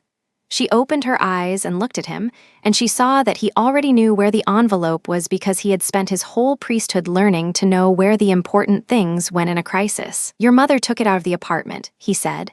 "It is safe. With her. Inside the wedding album." She let her forehead rest against the glass again. He did not say anything else for a while. He was a man who understood the ministry of silence. "When you get out of here," he said eventually, "you will open it. I don't want to open it in a cell. No, you will open it somewhere that has a door you can close from your own side." He picked up the satchel and stood. He put the palm back on the glass one more time, and she matched it from the inside, and then he was gone. Hour 29, the woman in the bad suit came back and said Friday's judge had been reassigned, and the appearance had been moved to Thursday afternoon, meaning 3 hours from now. Jasmine asked what had changed. The public defender said, "Honestly, I don't know, but somebody dropped a note on the DA's desk this morning that made him lower his voice for the first time in a week." Jasmine did not ask who. She had one guess and no proof, and she chose not to say the guess out loud in a room that might still be a room the state was listening in. Hour 30. She stood at a lectern in a room that smelled of floor wax. The judge was a black woman in her 60s with reading glasses she kept pushing up with one knuckle. The DA argued flight risk. The public defender argued clean record, ties to community, medical emergency in the family. The judge asked the DA one question. She asked what the physical evidence of conspiracy was. The DA said financial patterns and vehicle plate reads. The judge asked what the financial patterns were. The DA said the defendant had received an Amulet benefit for her mother without a documented source of payment. The judge took her reading glasses off. "Counselor," she said, "you are telling me that the evidence that this woman conspired with organized crime is that somebody paid for her mother's ride to dialysis." The DA opened his mouth. "Sit down," the judge said, "released on her own recognizance. Surrender passport she did not have. Do not leave the tri-state area. Next appearance in 3 weeks." She walked out the side door of the courthouse into a corridor she had never seen. Bev was at the end of it in her scrubs and a coat thrown over the scrubs, holding the olive green tote in both arms like a child. Jasmine took 2 steps, and then her knees did the thing they had been trying to do for 31 hours, and Bev caught her under the arms. And they stood in the corridor a full minute like that, not saying anything, and Bev smelled like the hospice, like the cheap lotion in the staff bathroom, and like the lavender laundry sheets the linen service used, and Jasmine cried for the first time since she had walked out of the estate gate on Wednesday morning. She cried for 8 seconds. That was all she gave it. She wiped her face on Bev's shoulder. "Metropolitan," she said. "Cars in the loading zone." They walked out through the loading dock so no one from the front steps could see. Bev drove. Jasmine sat in the passenger seat with the tote on her lap, both hands closed around it. She did not open the tote. She could feel the shape of the wedding album through the canvas and the shape of the manila envelope through the sleeve of the wedding album, and knowing where it was enough for the length of a car ride. At a red light on 2nd Avenue, a black town car pulled up beside them in the next lane, rear windows tinted. Front passenger window rolled down halfway. Yoon Do-yoon looked across at Jasmine over the driver's shoulder. He did not speak. He did not gesture. He held her eyes for the length of the light. Then he raised his gloved hand 2 inches off the door frame, tilted the fingers once toward the back seat behind him, and the light changed, and the town car pulled away smooth and slow. Bev, who had not seen him, said, "You okay?" "Keep driving." Bev drove. 2 blocks later, at another light, Jasmine reached into the tote and slid her hand along the canvas wall until she felt the hard rectangular edge of the wedding album through the sleeve. Then she felt the softer, thinner rectangle inside the plastic pocket at the back. Both were still there. She let her hand rest between them for the length of one long breath. She took her hand out. She wiped her palm on her jeans. Bev pretended not to see any of it. Metropolitan ICU visiting hours were technically over. A charge nurse Jasmine had trained with 8 years ago looked at Bev, looked at Jasmine, looked at the clock, and buzzed them through the double doors without saying a word. Loretta was on the far bed, on oxygen but not intubated, eyes closed but not sedated. Alicia was in the chair beside her, holding her hand. Alicia stood up when Jasmine came in, and Alicia hugged her hard and fast and stepped back so Jasmine could have the chair. Jasmine sat. She took Loretta's hand. Loretta's eyes opened halfway. "Baby, I'm here. You out. I'm out." Loretta's mouth curved, not quite a smile, more the ghost of one, and her eyes went to the tote on Jasmine's lap. "I brought the album. I saw the thing on top of the fridge. I know, Mama. Whatever it is, baby, open it soon." "Yes." Loretta closed her eyes again. The oxygen tubing hissed the same small, steady hiss the humming dialysis machine at the estate did not make, and that difference told Jasmine everything about how close she had come. Jasmine sat there 10 minutes without moving. Bev stood in the doorway, keeping the charge nurse company. Alicia went out to get coffee for all of them from a machine that made bad coffee. At the end of the 10 minutes, Jasmine stood up carefully so the chair would not scrape. She put the tote on the seat of the chair. She unzipped it. She lifted the wedding album out. She slid her hand into the plastic sleeve at the back, and the manila envelope was there, exactly as Emmanuel had said, exactly as her mother had said, tape flap still sealed, corners still square. She held it in both hands. Somewhere in the corridor, through the glass wall of the ICU pod, she saw a nurse she did not know walk past pushing an empty gurney. Somewhere below on the street, through the window at the far end of the pod, a horn honked twice. Somewhere across the city, in a study on the second floor of a house behind an iron gate, a light was on that had been on for 3 nights without going out. She looked down at the envelope. She thought about the door Emmanuel had told her about, the one you close from your own side. She did not open the envelope in the ICU. She put it back inside the album sleeve, put the album back in the tote, zipped the tote, and set the tote on the floor between her feet where nothing on earth was going to move it without her. Then, she sat back down and held her mother's hand, and she watched the small green line on the monitor rise and fall, and she waited for the light in the ICU to get low enough that she could close her eyes for 1 hour without anybody thinking she had given up. Outside, at the curb of the emergency entrance 3 floors below, Yoon Do-yoon stood beside the town car in the rain, his gloved hands folded in front of him, and he did not go inside, and he did not leave, and he was still standing there when the streetlights above him came on for the night. Loretta slept in pieces, 4 minutes at a time. Jasmine counted them by the pulse ox chirp above the bed. Each time the number dipped to 89, the machine cleared its throat, and Loretta's eyelids twitched and settled again. Alicia came back with 2 coffees and set one on the tray without asking. She sat on the other side of the bed and picked up her aunt's hand as if she had always sat there. She had not. Bev stepped into the pod near the 3rd hour, still in the outdoor coat, hair flattened from the rain. She did not sit. She stood at the foot of the bed the way charge nurses stand, hands folded low, weight on the back leg. Yoon is still downstairs. I know. 3 hours. I know. Bev studied her the way she studied a chart she was about to challenge. You planning to go down? Not yet. When? When I know what I'm carrying.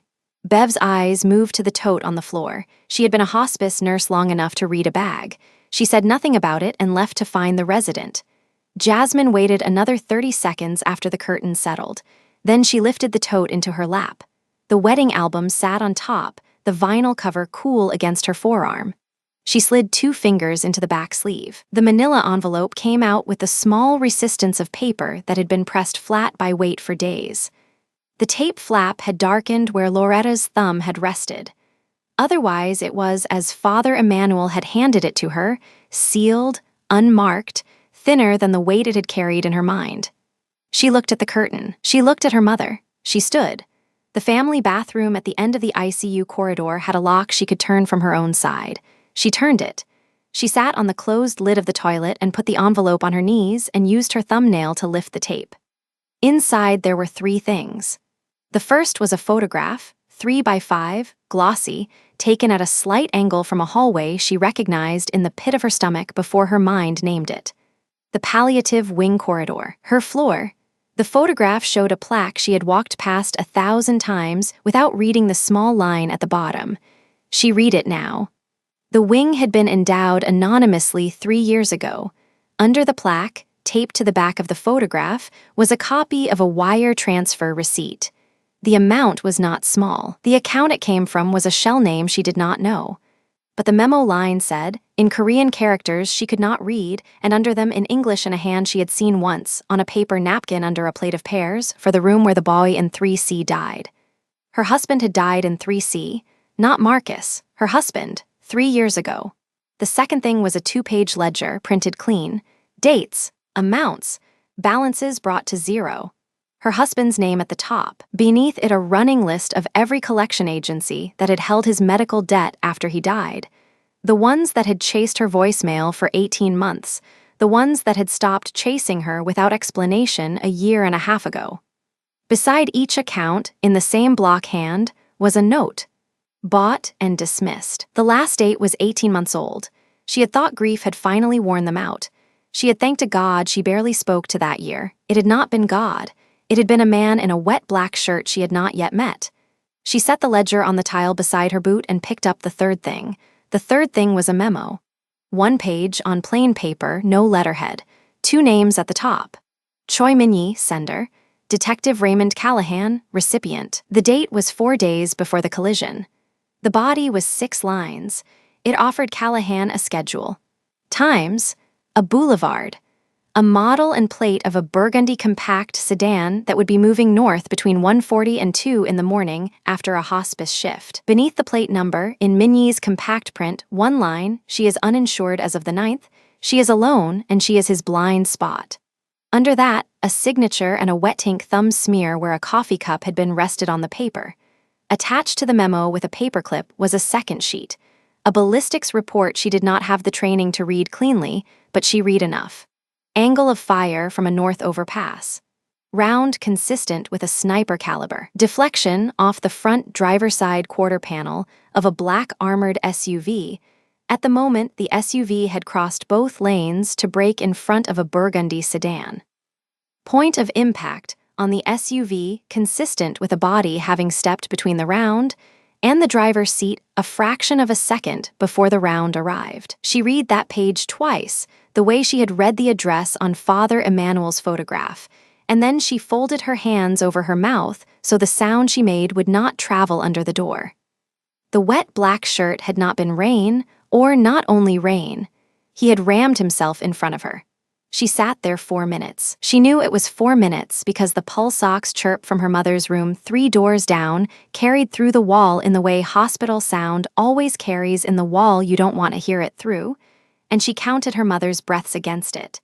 And when she reached 100, she put the envelope back together in the reverse order she had opened it, and she stood. She washed her face. She did not look in the mirror. She left the bathroom with the envelope inside the album and the album inside the tote and walked back down the corridor with the tote against her hip the way she carried it at work. Bev was at the nurse's station. Bev looked up and did not ask. "I'm going down for 10 minutes. Take the coat off the chair. It's cold." She took the coat. The wool was heavier than her own. Bev did not tell her whose it was, and she did not ask. The elevator smelled of iodine and someone's fried lunch. She rode it alone. She watched the numbers count down, and she did not rehearse a sentence. The doors opened on the emergency lobby, and the noise came at her. A triage nurse calling a name, a man on a phone, the sliding doors gasping, and she walked through it with the tote at her hip and stepped out under the awning. The rain was thinner than it had been at midnight. It was the rain of a storm remembering how to end. The streetlight above the ambulance bay was on, and the second one was on, and the third down the block was on, and Yoon Do-yoon stood between the second and the third, exactly where the light did not quite reach either of them, and the town car sat behind him with its lights off, and its engine running so quietly she had to look at the tailpipe to be sure. He saw her come out. He did not move toward her. He waited for her to close the distance because closing the distance was hers to close. She stopped an arm's length short of him. She did not open the tote. "Tell him I read it." Yoon inclined his head half an inch. "Tell him I'm not thanking him. He does not expect thanks. Tell him I'm not forgiving him either. He does not expect forgiveness." She looked past his shoulder at the town car. The rear window was up. She could not see who was inside, and she did not need to. Is he in there? No. Where? At the estate with her. She let that sit a moment, then how bad? Yoon understood which question she was asking. 2 inches lower and to the left. He kept working. He kept working. She nodded once. She adjusted the tote strap on her shoulder. Tell him I need 3 things and I am not asking for 2 of them. Say them. My mother's bill in this building gets paid tonight, not by him personally, through the Hospice Foundation, anonymously. If it can be traced to him, she does not take $1 of it. Yes, my apartment is padlocked. My landlord is not a cruel man. His hypotheca is behind. Someone from a real estate firm, a real firm with a real name, is going to buy his mortgage current tomorrow morning at a fair rate and let him keep the building.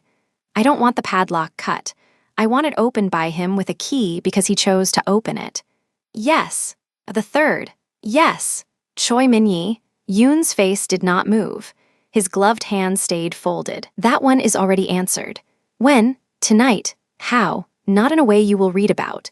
She held his eyes a long beat. The rain sat on her lashes and she did not blink it off. I said 3 and I said I wasn't asking for 2 of them. The third one I am not asking for either. I am telling you, I want to know it is done. I do not need to know how. I do not want to know how. If I ever find out how, I will have to walk away from all of this. Understood. And Callahan? Also tonight. Also not in a way you will read about. Nothing on him, nothing off. A file crosses his lieutenant's desk in the morning that closes what he opened without your name in the ink. He is going to know it was me who sunk him. He is going to know it was not you. That is the point of the file. She let a breath out that had been sitting under her ribs since Callahan's coffee cup had touched her sedan's hood. She turned her head away for a second so Yoon would not have to watch her face collect itself. She turned back. One more. Yes. He won. Yes. Who has been with her tonight? He has. He hasn't slept. No, he shouldn't be the one sitting with her when the machine slows. No, tell him I will come, on my terms, on salary through the hospice, not through him, as a nurse, not as a debt. I will sit with her until she goes. That could be a night. That could be a week. He will accept those terms. He will accept those terms because they are the only terms I offer, not because he is generous. I will phrase it that way. Good. She stepped back. She reached under the coat and adjusted the tote strap again because her hand needed something to do. Yoon watched her without watching her. One thing, he said. She waited. The wedding band. Her hand went to her sternum before her mind caught up. There was nothing there. She had handed the chain over at intake in a plastic pouch and no one had handed it back. She had walked out of the precinct without asking because she had not been able to remember what to ask for. Yoon lifted one gloved hand. He held out a small pouch of clear plastic with a property tag stapled to it. The tag had a case number and her name printed under it. Inside the pouch, the thin gold chain lay folded around the ring. How? The clerk who logs property at that precinct went to school with a cousin of his. She took the pouch. She did not open it in the rain. She closed her fingers around it hard enough that the ring made a small shape against her palm through the plastic. Tell him thank you for that one. I will not. Why? Because he did that one for himself, not for you. He wants to owe you nothing you did not ask for. She almost smiled, not quite. She turned. She walked back through the sliding doors with the pouch inside her fist and the fist inside the coat pocket and the tote at her hip, and she did not look back, because looking back would have made Yoon feel watched, and Yoon had earned the small dignity of standing in the rain unwatched for the 20 minutes it would take him to leave. Upstairs, Loretta was awake. Loretta looked at her. Loretta looked at the tote. Loretta looked at her face. You opened it. I opened it. And I'm going to sit with you until you're breathing right, and then I'm going to go do a job, and then I'm going to come back and sit with you again. Loretta studied her a long moment. That man? Which one? The one whose coat you're wearing. Jasmine looked down at the sleeve. Bev had known. Bev had let her walk out of here wearing it. She almost laughed. She did not. He isn't a good man, Mama. I didn't ask you if he was good. I asked you which one. The one who paid Daddy's collections off 1.5 years ago. Loretta closed her eyes. A tear went sideways into her hairline. She did not wipe it. She did not open her eyes. Then you go do that job, baby, and you come back and you tell me the rest when I can sit up straight. Jasmine sat down. She took her mother's hand. She held it until Loretta slept again, and when Alicia came back, she stood and put the pouch with the ring into Alicia's palm and closed Alicia's fingers over it. Hold this for me tonight. I'll get it in the morning. Alicia nodded and put it into her own bra strap and sat down where Jasmine had been sitting and picked up Loretta's hand. Down the corridor, Father Emmanuel was standing by the vending machine with his satchel between his boots. He had come while she was downstairs. He looked at her face the way he had looked at her in the hospice corridor a lifetime ago and asked her nothing. "I read it." "Yes, you knew what was in it." "Not all of it. Enough of it. Why give it to me?" "Because a man came to confession a month ago and said he was going to do something that would put a nurse in front of a bullet, and I could not stop it, and I could not name him, and I could not warn her without warning him. So I put what he had told me on paper in the envelope you were carrying, and I asked you to keep it safe until Monday, because if you had opened it before you knew him, you would have called the police, and the police were the wrong people to call. You had to know him first." "I know him now." "Yes. I don't like what I know." "No, that doesn't stop it from being true." "No." He walked her to the elevator. He did not offer to come. At the doors, he laid his hand once on her shoulder and let it fall. "When she goes, I know, call me. I will." The town car was gone from the awning when she came down. A yellow cab was there instead. The driver had a receipt already made out to the estate. She did not ask how he knew. She got in. The estate gate opened for her without a keypad. The guard at the booth looked at her once and nodded once and did not lift his eyes to the rear view as she passed. "Mrs." Han was in the front doorway with a towel folded over one arm. She did not say a word when Jasmine climbed out. She held the door. "He is upstairs. With her. With her." Jasmine went up the stairs slower than she had gone up them the first night. The door of the widow's room was open. The dialysis machine was humming its exact note. Hee-won was on her side, the tube dressed clean, the small lamp on the bureau throwing warm light on the wallpaper. Seo Tae-hyun sat in the chair Jasmine had sat in for 12 nights. His right forearm rested along the arm of the chair. Under the rolled sleeve, an inch of white gauze showed at the ribs on the near side, and a strip of tape held it. He was not asleep. He was watching the widow's chest rise. He did not stand up when Jasmine came in. He knew better. "Yoon told you my terms." "He did. You agreed." "I did. Then you go sleep in your own bed and I take her tonight." He looked at her for the first time since she had come through the door. Not long. Just the one look. In it, there was no apology and no relief and no attempt to make her carry anything he was carrying. He stood, slower than a man his size usually stands. He walked past her without touching her. At the threshold, he stopped. "The pears? What about them?" "There are 2 on the counter downstairs. Ripe today, not tomorrow." "I'll cut them at 3. "Thank you." He went. She heard the study door close down the hall a moment later, and then no other sound from that end of the house for a long time. Jasmine took the chair. She adjusted the blanket at Hee-won's shoulder. She checked the line and the pressure and the flow and the color of the fluid and the small screen with the steady green numerals. And when everything was as it should be, she sat back and let the humming note find the place in her chest it had been finding for 12 nights, and had found for 140 Tuesdays, before that beside another woman on another machine. Hee-won opened her eyes at 3. Jasmine cut the pears into eighths on the small board misses. Han had left on the bureau and fed them to her one at a time between sips of warm water. Hee-won did not speak. Hee-won had not spoken since the stroke. But when Jasmine hummed the hymn her mother had hummed for 140 Tuesdays, Hee-won closed her eyes, and something under the eyelids relaxed that had not relaxed at any hour Jasmine had been in the house before.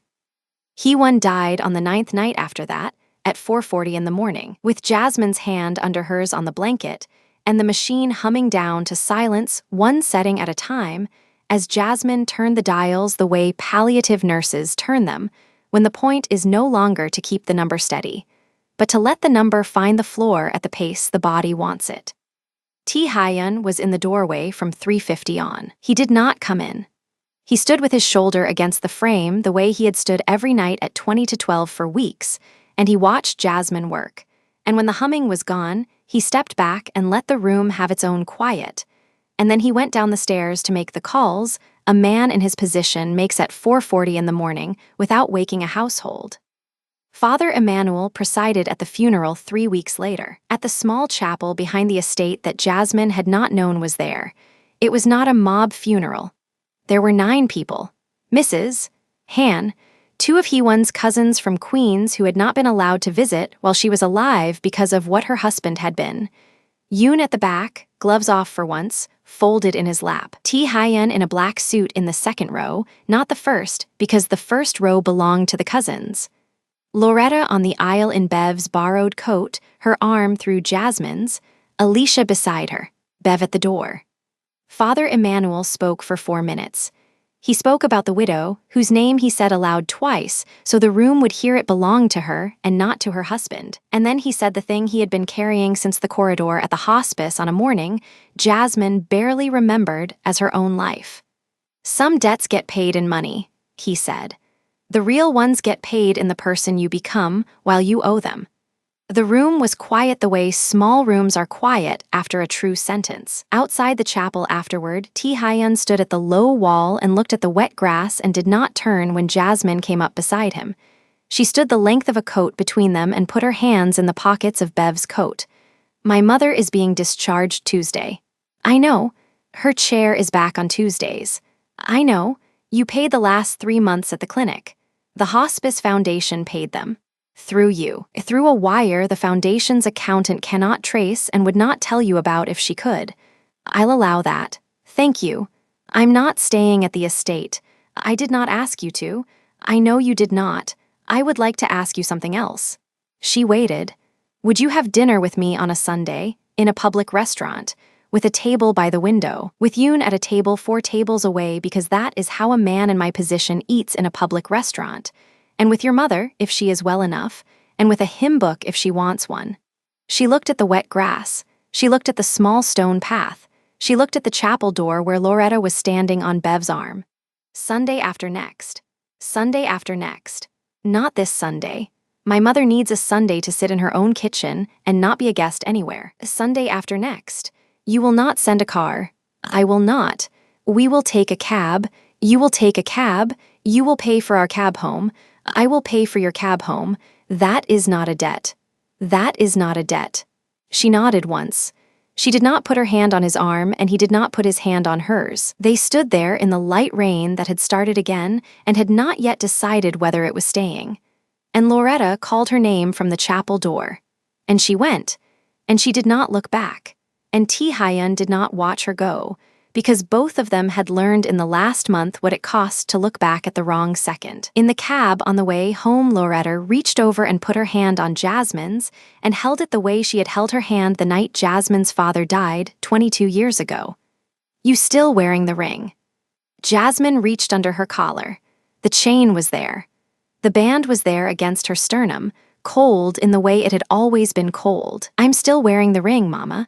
Good. He didn't ask me to take it off. He wouldn't. No, you going to keep wearing it, until it feels like something I'm holding on to and not something I'm hiding behind. Loretta squeezed her hand. Loretta closed her eyes. Loretta smiled with only the corner of her mouth, the way she had smiled the day Jasmine's husband had asked her for the ring in the first place. Then you're going to wear it a while, baby? Yes, Mama. That's all right. Yes, Mama. The cab turned onto their block. The streetlight in front of the building was on. The padlock was gone. The landlord was standing in his own doorway with a set of keys in his hand.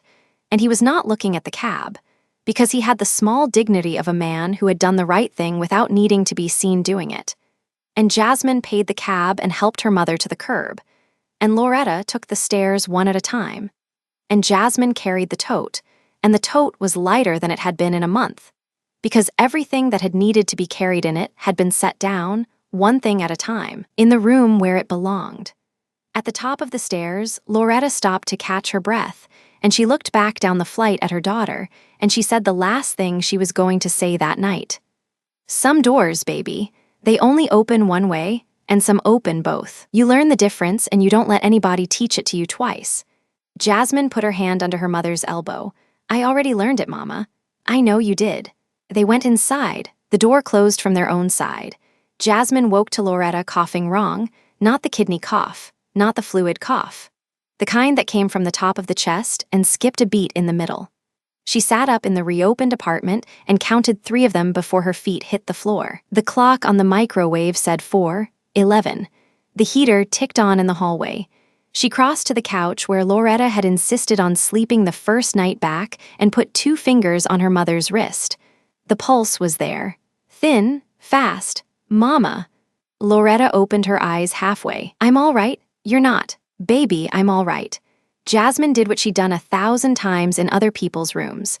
She pulled the thermometer from the tote by the door, ran it across her mother's forehead, watched the number climb to 101, ate, and stopped watching. She lifted the blanket. Loretta's ankles had gone from thin to full in 6 hours. The skin above the sock line had the slick shine of water pushed under it. How long since you peed? Yesterday. Once. Once when? Before we came home. Jasmine picked up her phone. She did not call the ambulette. She did not call Bev.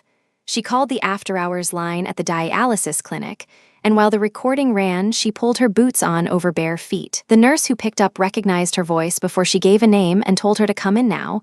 Not at 8, not at 7 now. They'd start the chair the second she walked through the door. The cab took 9 minutes. In the back, Loretta held Jasmine's forearm the way she used to hold Jasmine's hand on the way to the pediatrician 30 years ago, from underneath, thumb tucked in. You're allowed to be tired, Loretta said. I'm not tired. Baby, you are. Jasmine watched the streetlights slide across her mother's face. She let one breath out through her nose. I'm not tired yet. At the clinic, Alicia was already at the desk in her coat, still wearing the earrings she wore to bed. Someone had called her. Jasmine didn't ask who. The chair Loretta got was the corner chair by the window, warmed by the vent, and Alicia had already spread the same blanket the ambulette used across the seat. The tech ran the access needle on the first try. The machine started up with the note Jasmine's ear had memorized, that low, steady hum that had lived under 140 Tuesdays, and now under this one. Jasmine sat down beside the chair. Loretta was already asleep before the pump hit rhythm. Alicia came around the desk and stood at the head of the chair a moment. Fluid. Since when? Since yesterday, she didn't say. Alicia's mouth flattened. She wouldn't. No. Alicia set a paper cup of water on the little table by Jasmine's elbow. There was a man outside when I pulled up. In a suit, not one of ours. Jasmine's hand stopped halfway to the cup. Not the one with the gloves, Alicia said. Somebody else. Older, he didn't come in. You see the car. Black, not the town car, different plates. Jasmine turned her head just enough to see the front doors. The dawn hadn't started yet. The lot outside the clinic had 2 cars, hers by staff arrangement, and a black sedan parked across the sidewalk with the parking lights on. She could see a silhouette in the driver's seat. Nobody behind the wheel of a black car in the dialysis lot at 4 in the morning was there by accident. She stood up. Her legs went cold from the knees down. Don't, Alicia said, quiet. Sit down. I need to see. Sit down, Jasmine. You have a runner card in your bag. You sit. The runner card had come folded inside a plain white envelope on the counter of the reopened apartment the afternoon of the funeral, in Yoon's block hand, with a phone number and one word, emergency. Jasmine had put it in the zipper pocket and told herself she would not use it. She had walked past it 3 times a day for 8 days. She took her phone out. She did not use the runner card. She used the number of the taxi company that had driven her home from the estate and asked whether the driver who signed her out on the 12th was on the schedule tonight. The dispatcher said yes and asked if she wanted him routed. She said no. She said she just wanted to know his name and put the phone down. Then she opened the runner card. She read the number twice. She typed it in the keypad without pressing the green button. She held the phone in her lap and looked at it. The silhouette in the black sedan lit a cigarette. The tip flared and dimmed. Whoever it was, they weren't hiding. They wanted to be seen from inside. Alicia. Yeah. Lock the front. Alicia locked the front. The sound of the bolt was small and steady. Alicia sat back down at her desk, out of the sight line from the door, and pretended to type. In the corner chair, Loretta breathed in the rhythm of her machine, unaware. Jasmine looked at the phone. She pressed green. 2 rings, and Yoon picked up. He said her name. His voice was the same voice he used at 7 in the morning at the estate, no sleep in it and no surprise either. There's a man outside the clinic, she said. How many? 1 in the car, there may be another, I can only see 1. Which clinic? South Grove, the night door on Elm. How long? Alicia saw him pull up at 4:05, it's 4:20. He didn't ask why she was there. He didn't ask about Loretta. He said, stay in the chair with your mother, do not go outside, do not open the front. If he comes to the glass, do not stand up. I'll be there in 11 minutes. She said okay. He hung up. She put the phone face down on the table beside the paper cup. Alicia looked at her over the top of the monitor. Which one? The one with the gloves. Good. 9 minutes later, 2 SUVs slid into the lot without headlights and stopped 15 feet from the black sedan on both sides. Yoon stepped out of the passenger side of the closer one without an umbrella. He wore no coat. He wasn't wearing gloves. He walked once around the black sedan the long way, tapped on the driver's window twice with the back of one knuckle, the same way Taehyun had tapped on Jasmine's window on the boulevard, and stood there while the window came down. Jasmine did not hear what was said. She saw the driver's face turn away from Yoon toward the clinic and then turn back. She saw Yoon lean down and speak once, briefly. She saw the driver put both hands on top of the wheel where they could be seen. She saw the sedan start and leave the lot at a legal speed, followed by one of Yoon's SUVs at a distance. Yoon came to the glass door. He didn't try the handle. He stood a foot from the glass and waited. Alicia looked at Jasmine. Jasmine nodded. Alicia unlocked it. Yoon stepped inside and stopped on the mat. He was wet from the shoulders down. He looked at Loretta first, then at Jasmine. You're all right. I'm all right. He's from the West River. Jasmine's stomach dropped an inch. She kept her face still. How?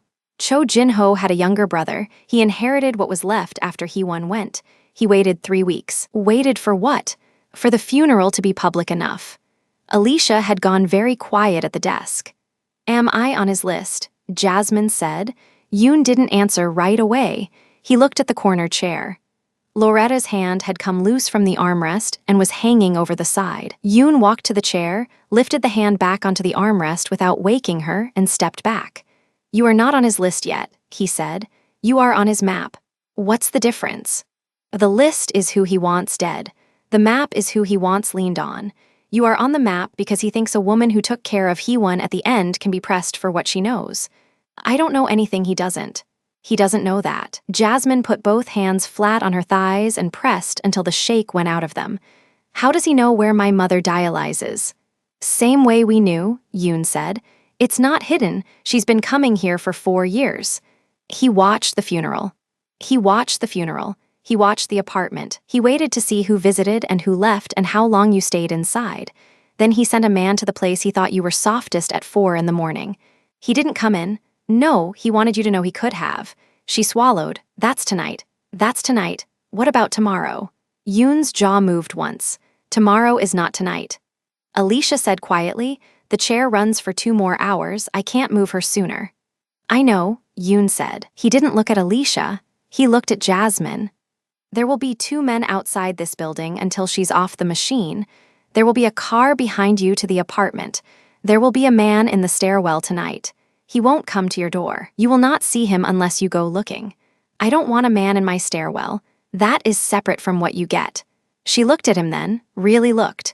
There was rain in his eyebrows and his hair was flat against his forehead in a way she had not seen it before. He had come out of bed to a phone call and he had come without a coat because a coat took 8 seconds to grab. He knows, she said. Doesn't he? Yoon didn't ask who. He knows. He was awake when you called, Yoon said. He is awake now. Where? Where he is on nights like this. She didn't ask again. Yoon walked back to the door. Before he opened it, he stopped and turned his head just enough to speak over his shoulder without facing her. There is a car for you when the chair is done, not a town car. A minivan, your mother will not know it's ours. The driver's name is Ellis. He drives the hospice ambulette on Tuesdays. He is one of ours since 8 this morning. He was one of yours before that. She let that sit a beat. Bev knew. Bev found him. She called me after the funeral. She said if you were going to be looked after, you should be looked after by a face your mother trusted. Bev called you. Bev called me. Jasmine breathed out through her mouth once. Okay, Yoon left. She sat in the chair beside her mother for the next hour and 40 minutes with her hand on her mother's forearm and did not move. Alicia brought her a second paper cup of water and a granola bar from the drawer under the desk. She ate half of it. The machine ran its cycle. Loretta woke twice, once to swallow, once to ask what time it was, and each time Jasmine said the truth in a voice she made stay flat. When the tech pulled the needle at 6:50, Loretta looked at Jasmine's face and stopped smiling. Baby, it's all right. Something happened. It's handled. Baby, Mama, it's handled. There is a ride outside. Ellis is driving. Do you remember Ellis from Tuesdays? Ellis with the two granddaughters. That Ellis. Loretta closed her eyes a moment. All right. Ellis was waiting in a burgundy minivan that was clean inside in a way that made Jasmine's throat close. He got out and opened the sliding door and helped Loretta up the step with the kind of hand under the elbow you only learn from moving fragile people for 20 years. He didn't look at Jasmine. He didn't need to. Morning, Miss Loretta. Morning, Ellis. Coffee's warm in the cup up front for your daughter. Yours is the one on the left with no sugar. Loretta patted his forearm. You remembered. Yes, ma'am. Jasmine got in the back beside her mother and closed the door. Behind them, a black SUV pulled out of the far corner of the lot without lights and rolled 20 feet behind, keeping the distance. At the apartment, Ellis walked Loretta up the stairs first. Jasmine came behind with the tote and did not look at any of the landings. On the second floor turn, she saw the shoes of a man sitting on the top step of the third floor landing above her, dark boots, one over the other, still. The man himself was out of sight around the corner. He did not stand up as they passed. He did not speak. Jasmine did not look up. Loretta went straight to bed. She was asleep before Jasmine got her socks off.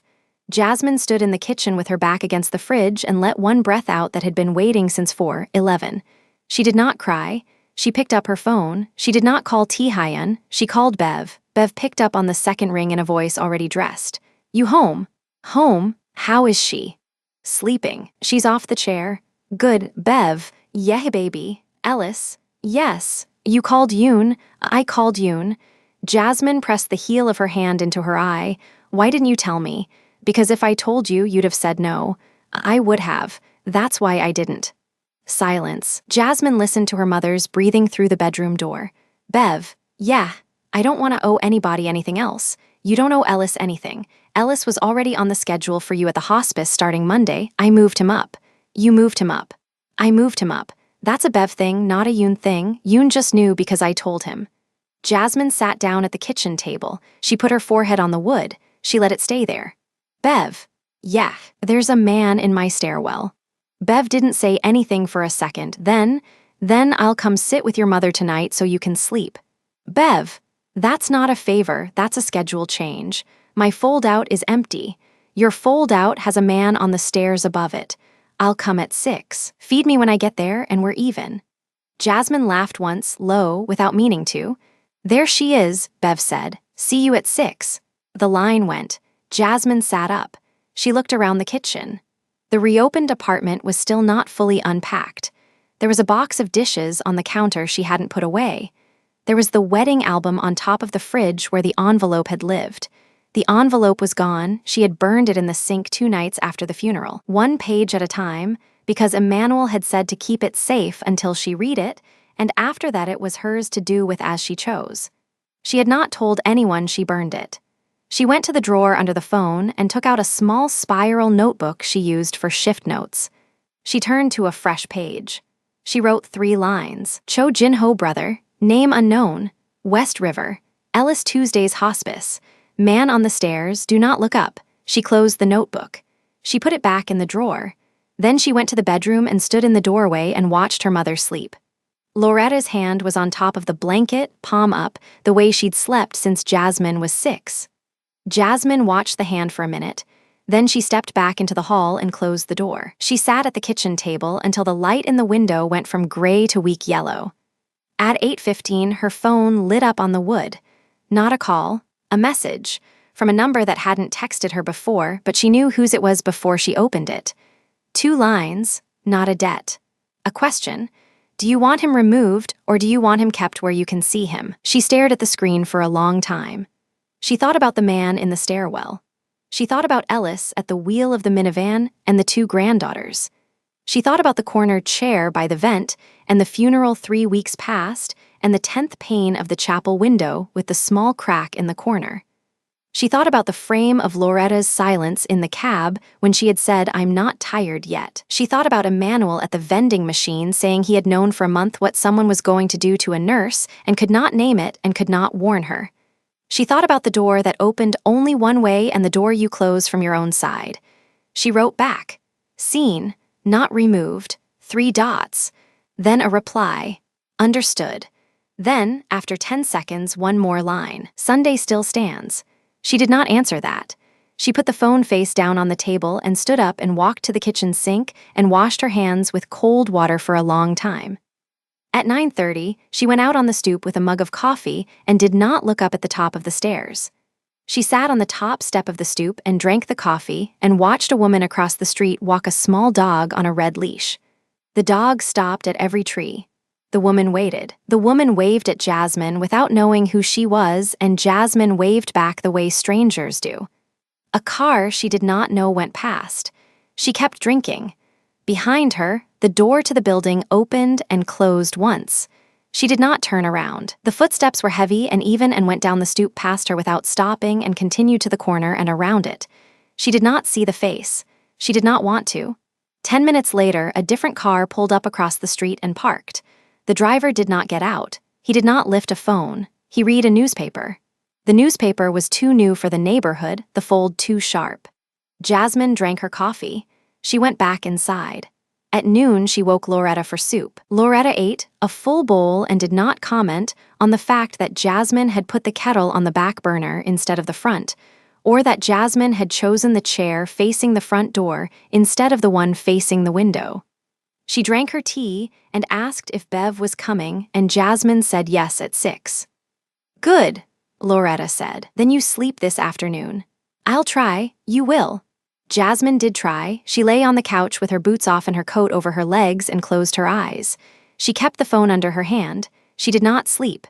She listened to the building. She heard the pipes tick and the neighbor above run water. She heard once a floorboard shift on the landing above and stop. She kept her eyes closed. Her phone lit again at 3:40. Emmanuel. Voice call. She took it in the kitchen with the bedroom door closed. Jasmine? Father? I heard. Which part? The part where a man watched a clinic in a black car. Jasmine closed her eyes and put her head against the cabinet. How? A woman I take confession from cleans that clinic. She was inside. She saw me. She saw the chair. She let a breath out. I'm okay. You are not okay. You are alive. Those are different words. Father. Yes. Are you the one who told him where I was? There was a pause. She listened to him consider whether to lie. He never did.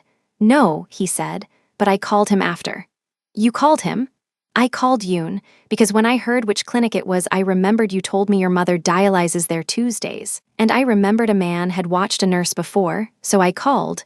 You called for me. I called for your mother. Jasmine sank down slowly until she was sitting on the kitchen floor with her back to the cabinet. Father? Yes. I burned the envelope. He was quiet. And good. You told me to keep it safe. Until you read it, after that it was yours. Ash is safe. She pressed her hand over her mouth for a second, then she took it away. There's a man in my stairwell. I know. I don't want a man in my stairwell. I know. But I told Yoon to keep him. I know. Am I becoming somebody I don't want to be? Emmanuel took a long time to answer. She could hear the noise of the hospice hallway behind him, the cart wheels, the soft ping of the med room. You are becoming somebody who has children she wants to have. I don't have children. You have a mother. You have Marcus's mother, who calls the hospice twice a week and asks about you. You have Denise. You have Bev. You have a stairwell somebody wants to walk up. That is a kind of children. She did not answer. Jasmine? Yes. When Sunday comes? Yes. Sit near the window. I already told him where I'd sit. I know. I'm telling you why. Sit near the window because the woman across the street who walks her dog on a red leash is a retired police detective and she works Sundays for the DOCs. She'll walk the dog past that restaurant 3 times between 6 and 8. You will not see her look at you. She will see you. Jasmine's mouth opened and stayed open a second. Father, yes, you have someone on him too. I have someone on you. That is different. She began to laugh. She stopped it. She laughed anyway quietly for 6 seconds with her hand over her eyes. Father, yes, thank you. Don't. He hung up. She sat on the kitchen floor with her back to the cabinet for another minute. Then she got up and washed her face and put water on for the second time. She heard Loretta stir in the bedroom and the slippers cross to the bathroom. She checked the clock, 4:02. She stood at the window and looked at the street without moving the curtain. The car that had been reading the newspaper at 9:45 was gone. A different car was there now, silver, one man, phone down, eyes on the door. He was not one of Yoon's. He was not from the woman with the dog. She did not know whose he was. She did not text the number that had said Sunday still stands. She took the runner card out of the zipper pocket and copied the number onto a second slip of paper and put the slip in her boot. She put the card back in the pocket. Then she put a knife from the block into the tote by the door, the small one, the paring knife she used for pears, and zipped the tote and set it beside the couch. She sat on the couch. She waited for 6 o'clock. She waited for Bev. She waited for the silver car to leave or stay. She waited for the man on the stairs to be relieved by someone else, because at some point he had to be. At 5:50, the silver car started its engine, pulled forward once as if to leave, and stopped in the middle of the block. 2 doors opened. 2 men got out. They did not walk toward the building. They walked toward the corner. Then they turned and walked back. They stopped in front of the building.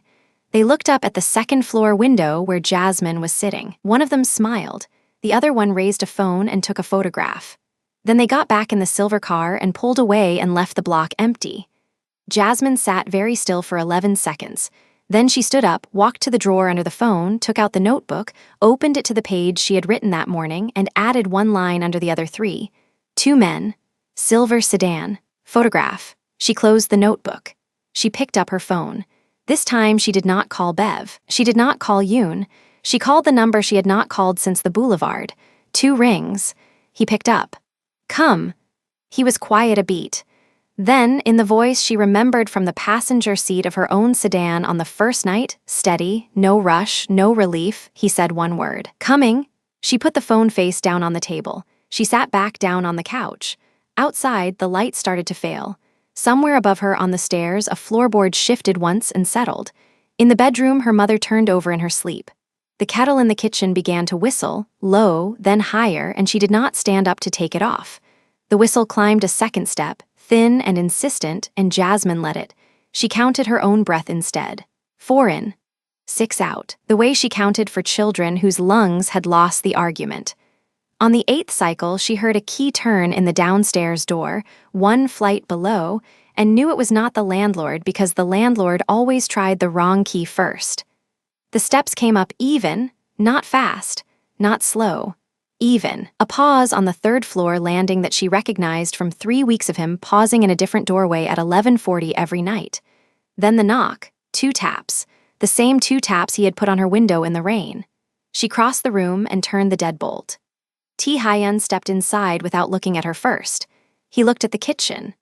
Then he crossed the room, lifted the kettle off the burner, killed the flame, set the kettle on a cold ring, and only then turned to face her. Where is she? He said. Sleeping. He nodded once. He did not take off his coat. He walked to the front window without touching the curtain and looked at the street from a foot back, the way a man looks who does not want to give a silhouette. 2 seconds. He moved away. 2 on the roof across, he said. 1 in the alley. The silver sedan is gone. It will come back. How long? 40 minutes, maybe an hour. He will send a driver first to see who I brought. She sat down on the arm of the couch because standing had started to cost her something. He noticed and did not comment. He pulled the wooden chair from the small table by the window and placed it 3 feet from her, sat in it, forearms on his knees, hands open.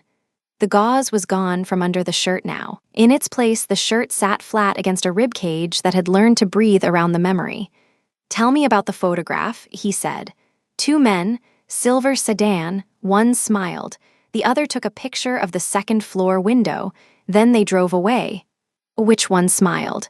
The taller one, left side. Older. He was quiet a moment. Then, Kwon. He walked the West River Piers for Jinho for 11 years. He photographs faces he intends to remember. He does not intend to remember anyone he plans to kill quickly. You know what I am asking. I know what you are asking. He is not on the list. He is on the map. Do-yoon already told you the difference. Then why the photograph? Because his boss wants you afraid before he wants you dead. Fear is cheaper than a body. If he can make you leave the city on your own, he saves a debt. She let that sit. In the bedroom, Loretta turned once on the mattress and settled again. Jasmine listened until the breathing evened, then turned back. His name, she said. Cho Jinwoo, younger brother. Younger by 9 years. He was a boy when I killed Jinho.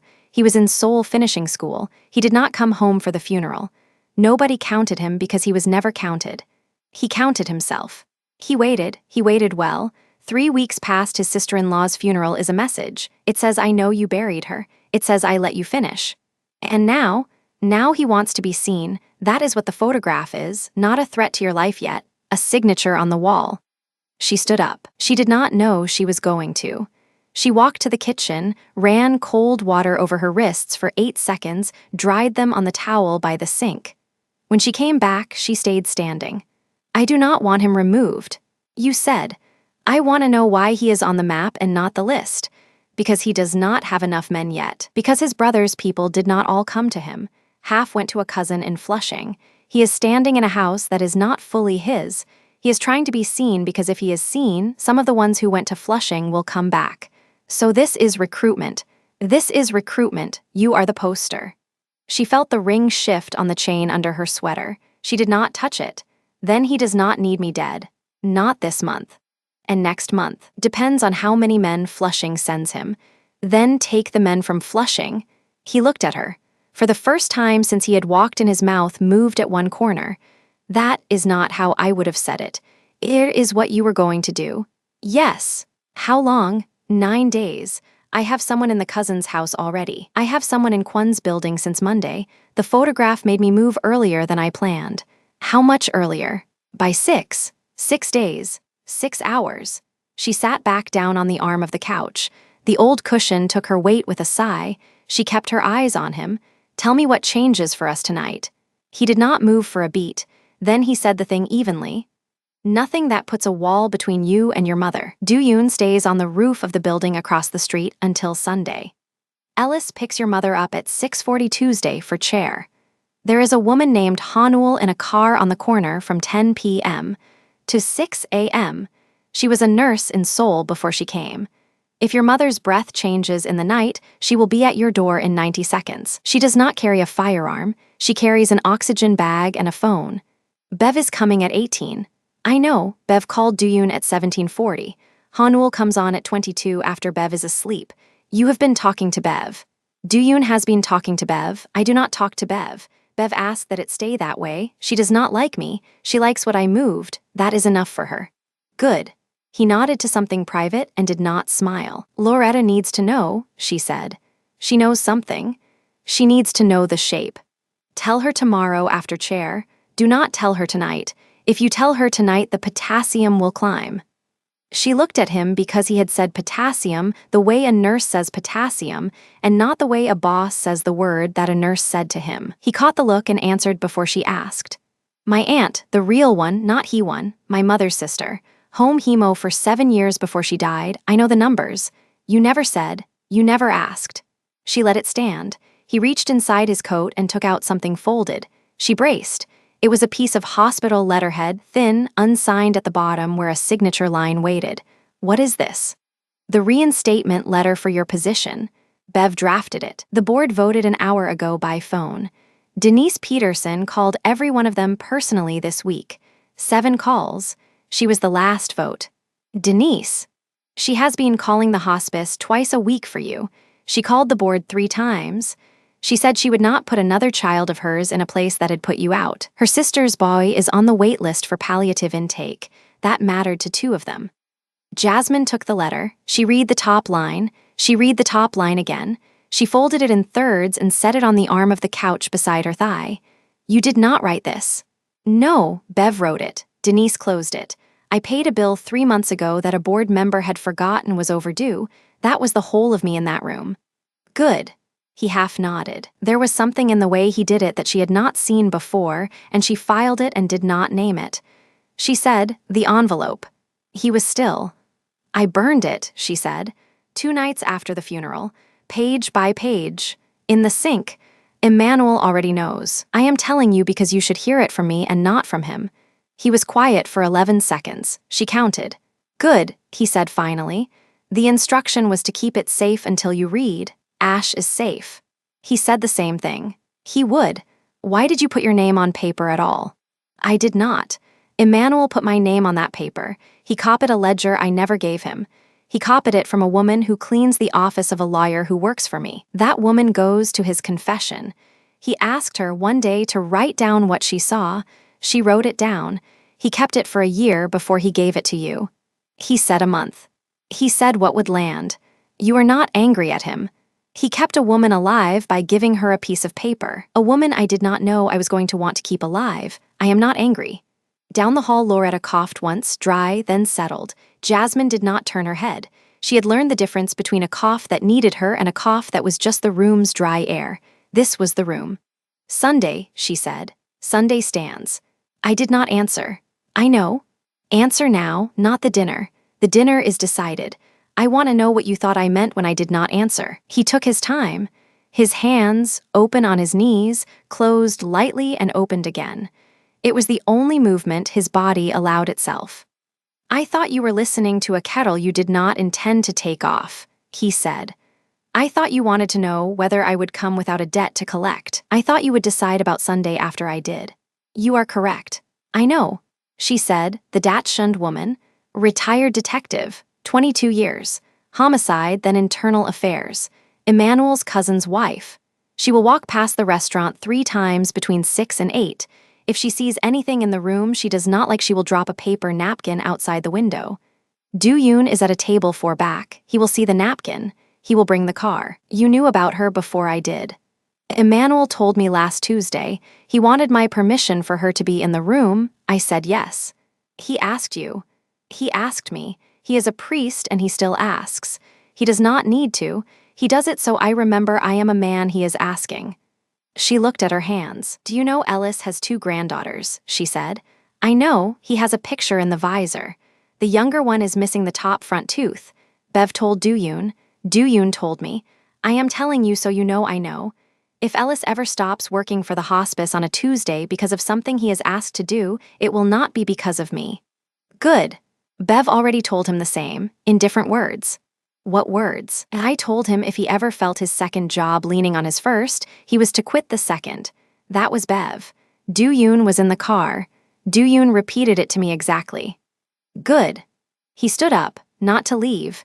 He walked to the small kitchen, opened the cabinet above the stove without needing to ask, took down 2 mugs, filled them from the kettle he had killed, black tea from the tin on the counter. He carried them back and set hers on the arm of the couch on the other side of the folded letter. He did not hand it to her. He said it. She noticed. I am staying until Hanul comes on, he said. Do-yoon has the roof. Bev is upstairs with your mother in 12 minutes. I will be in that chair by the window until 22, then I will go. Sunday is Sunday. You will not sleep. I have not slept enough in 9 days for one more night to matter. Your mother has 3 weeks of stable numbers ahead of her if she keeps her Tuesdays. That matters. You are counting her numbers. I count numbers. I am not good at people. She almost laughed. She did not, because the sound would have carried into the bedroom. She let the almost sit in her chest and rest there. Bev arrived at 6 on the minute without knocking, with a key Jasmine had given her a year ago. She came in with a canvas bag and a covered dish and stopped when she saw Tae-hyun in the chair by the window. She looked at Jasmine. Jasmine nodded once. Bev put the dish on the counter, put the canvas bag by the couch, walked past him to the bedroom, and closed the door behind her without a word to him. He did not react. Jasmine was grateful for that. At 7, the phone buzzed. She read it. It was Emmanuel. He wrote, "The woman with the dog walked Kwon's block at 6:15. He was not in the window. He was on the corner smoking. She has his shoes. Do not answer." She turned the screen off and set the phone face down on the couch. At 7:20, the silver sedan came back. 2 men. She saw them from her seat because Tae-hyun had not shut the curtain and she understood now that was the point. Whoever was in the car was meant to see her sitting in her own front window, unafraid, with a man in a chair between her and the door. The sedan sat at the curb for 11 minutes. Nobody got out. Nobody took a picture. At 7:31, the car pulled away. It did not come back that night. At 8, Tae-hyun said, without looking at her, that was the answer. He wanted to see if you would leave. You did not. He goes back to the cousin's house tomorrow and asks for 4 men. He will get 2. How do you know? Because I have already told the cousin what happens if he gives him 4. She let out a breath she had not been holding on purpose. You are moving faster than I asked. I am moving to the edge of what you asked, not past it. How will I know if you go past it? You will not know. You will trust that I did not, or you will decide I did and end the dinner on Sunday. Those are your two doors. I picked which two you get. That is the last thing I get to pick for you. She thought about that for a while. Bev came out of the bedroom at 8:40, made herself tea from the same kettle without acknowledging him, brought it back into the room, sat on the couch beside Jasmine, and took her hand without looking at her. Bev's hand was hot. Jasmine's was not. Bev held on and drank tea one-handed and did not speak. Taehyun sat in his chair. Bev sat on the couch. Jasmine sat between them. Nobody spoke for 40 minutes. At 22 on the minute, a small car pulled up at the corner. The lights blinked once and stayed on. Taehyun stood. He put his empty mug on the counter. He walked to the door. At the door, he stopped and turned to Bev before he turned to Jasmine. "Thank you," he said to Bev. Bev did not look up from her tea. "Do not thank me. I am not doing it for you. I know." He turned to Jasmine. He did not touch her. He said, "Sunday. 7. The taxi will be a yellow one from the stand at the corner of Lexington. It is a taxi. It is not one of mine. I know how a taxi works. I know you do." He left. She heard him go down 2 flights. She heard the outside door. She heard a car door in the street. Then she heard nothing that was his. Bev said, without turning her head, "He looked at my kettle before he looked at you. He turned it off." "I saw that. That is not nothing." "I did not say it was nothing. I said he looked at the kettle." Jasmine did not answer. Bev finished her tea. The rest of the night held. Hanul stayed at the corner. Jasmine could see the parking lights from the window if she leaned. She did not lean often. She slept in 1-hour stretches on the couch with the bedroom door open and Bev on the far end of the couch upright, and awake for the first half and asleep upright for the second. Jasmine woke twice to check Loretta, and both times the breath was even. At 4 a.m., Jasmine wrote in the notebook the 5th line. Silver sedan came back. 11 minutes. Did not stop again. She closed the notebook and put it back under the phone. Loretta woke at 7. Jasmine gave her the pill schedule and the tea. She made toast because Loretta could hold toast. She sat across from her mother at the small table and watched her eat and did not eat herself. "He was here last night," Loretta said. She did not look up from her toast. "He was, how long? 4 hours. Doing what? Sitting in the chair by the window, turning off the kettle, not touching me." "Good. There is a man across the river," Jasmine said, "who has been sending people to look at our building." Loretta chewed. She swallowed. She set the toast down. "How long has he been sending them?" "A week. Am I in danger?" "No, not the way you are asking." "How am I in danger the way I am not asking? If they hurt me, you would not have anyone to take you to chair on Wednesday." Loretta looked at her for a long time, then quiet. "Ellis takes me on Tuesdays." "Ellis will take you on Tuesdays, and Wednesdays if it comes to that. Bev arranged it. Taehyun did not." "Good. Mom, I heard you. I want to know if you want me to end it." "End what?" "Sunday." Loretta picked the toast back up. She chewed a corner. She set it down again. "Baby, if a man sits 4 hours in a chair to watch a kettle and does not touch you, you go to dinner. Whether you eat what he ordered is your business. Sitting down is not the promise. Sitting down is the sentence before the promise." Jasmine reached across the table and took her mother's hand. Loretta squeezed once and let go. Sunday came in slow. Ellis drove Loretta to chair on Tuesday. Hanul was on the corner every night through Thursday and moved to a different corner Friday because Dooyoon rotated her without telling Jasmine, which was the correct order of things. Emmanuel came by Wednesday with a paper bag of pears and a lined tablet on which he had written nothing. He drank tea. He left the pears. He said only, "I told Denise you got the letter." Jasmine said, "Thank you." He said, "Do not thank me. Thank her when you go back." She went back Thursday, half a shift days, no children of her own on the ledger yet, 3 intakes she used to know and 1 she did not. Denise was in the corridor holding a paper cup of coffee she had not drunk.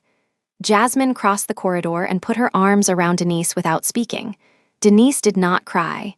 Denise said into her shoulder, "You do not owe me. I made those calls because I owed you." Jasmine said, "You do not owe me either." They stood for a while.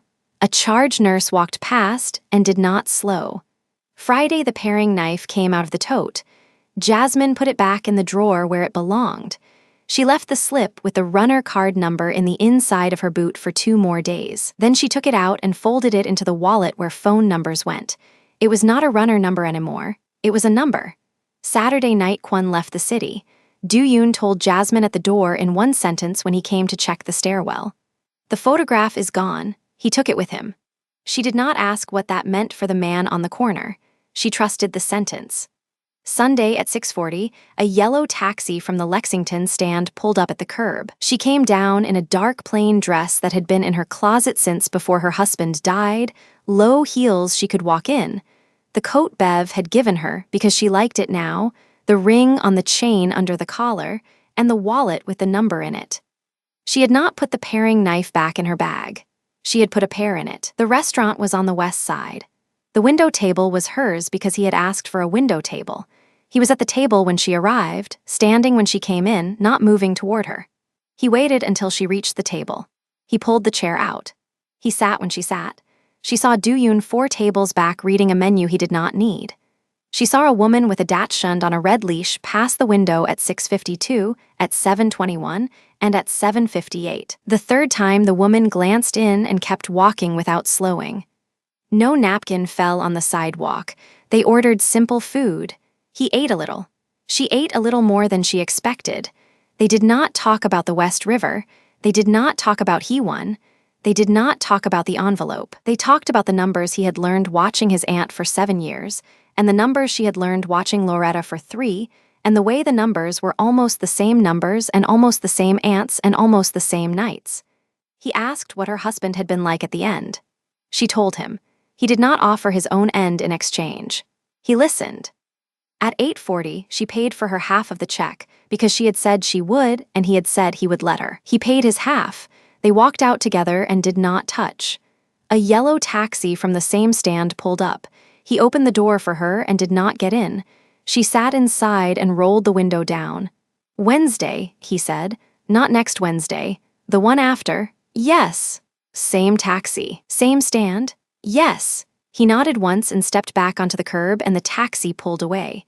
At home, Loretta was awake reading the paper Bev had brought her. She looked up when Jasmine came in. She did not ask. Jasmine hung the coat on the hook, put the wallet on the table, and sat down across from her mother. "How was your dinner, baby?" He turned off the kettle again. There was no kettle. There was. Loretta set the paper down. She reached across the table and put her hand flat on the back of Jasmine's. She held it there a long time. "Some doors," she said, "open both ways. Some open one way and you have to close them yourself. And some doors, baby, a man stands at, and he waits for you to open them, and he does not knock twice. You watched your father knock twice at every door in this house for 31 years. You do not marry a man who knocks once. You sit down across from him and you see if he can wait through the whole meal." He waited. "Then Wednesday after next you go again." "I know." Loretta squeezed her hand and let go. Jasmine went to the notebook in the drawer under the phone. She opened it to the last used page. 5 lines. She drew a line under the 5th. She did not write a 6th. She closed the notebook and put it on top of the drawer instead of inside it because it was no longer a shift log, and shift logs live in drawers. The refrigerator hummed. The pipes ticked. Down the hall, Loretta got into bed and turned the light off. In the street, a car went past with its radio low. Somewhere across the river, a younger brother sat in a house he did not fully own and counted men who were not coming, and a taller man in a coat that fit him was crossing a bridge back to a study with a light that would go off at 3 and would be off tonight at midnight. Jasmine stood at the window a minute before she closed the curtain. The kettle sat cold on the back burner. She lifted it, filled it, and put it on the front ring for tomorrow's tea. She turned off the kitchen light. She closed the door of her own room from her own side, and she slept. If this story moved you, stop for a moment and reflect. Have you ever sat beside a dying stranger and given them more tenderness than the world ever gave you? Have you ever discovered that someone you feared had been quietly paying your debts long before you knew his name? And when the truth finally arrived in a sealed envelope, did you have the courage to open it? Tell us your experiences and feelings in the comments. We read them all. And if you believe in stories about hidden mercy, engineered debt, and painful redemption, leave a like, Be sure to subscribe to the channel and click join to become a part of our community and help the channel.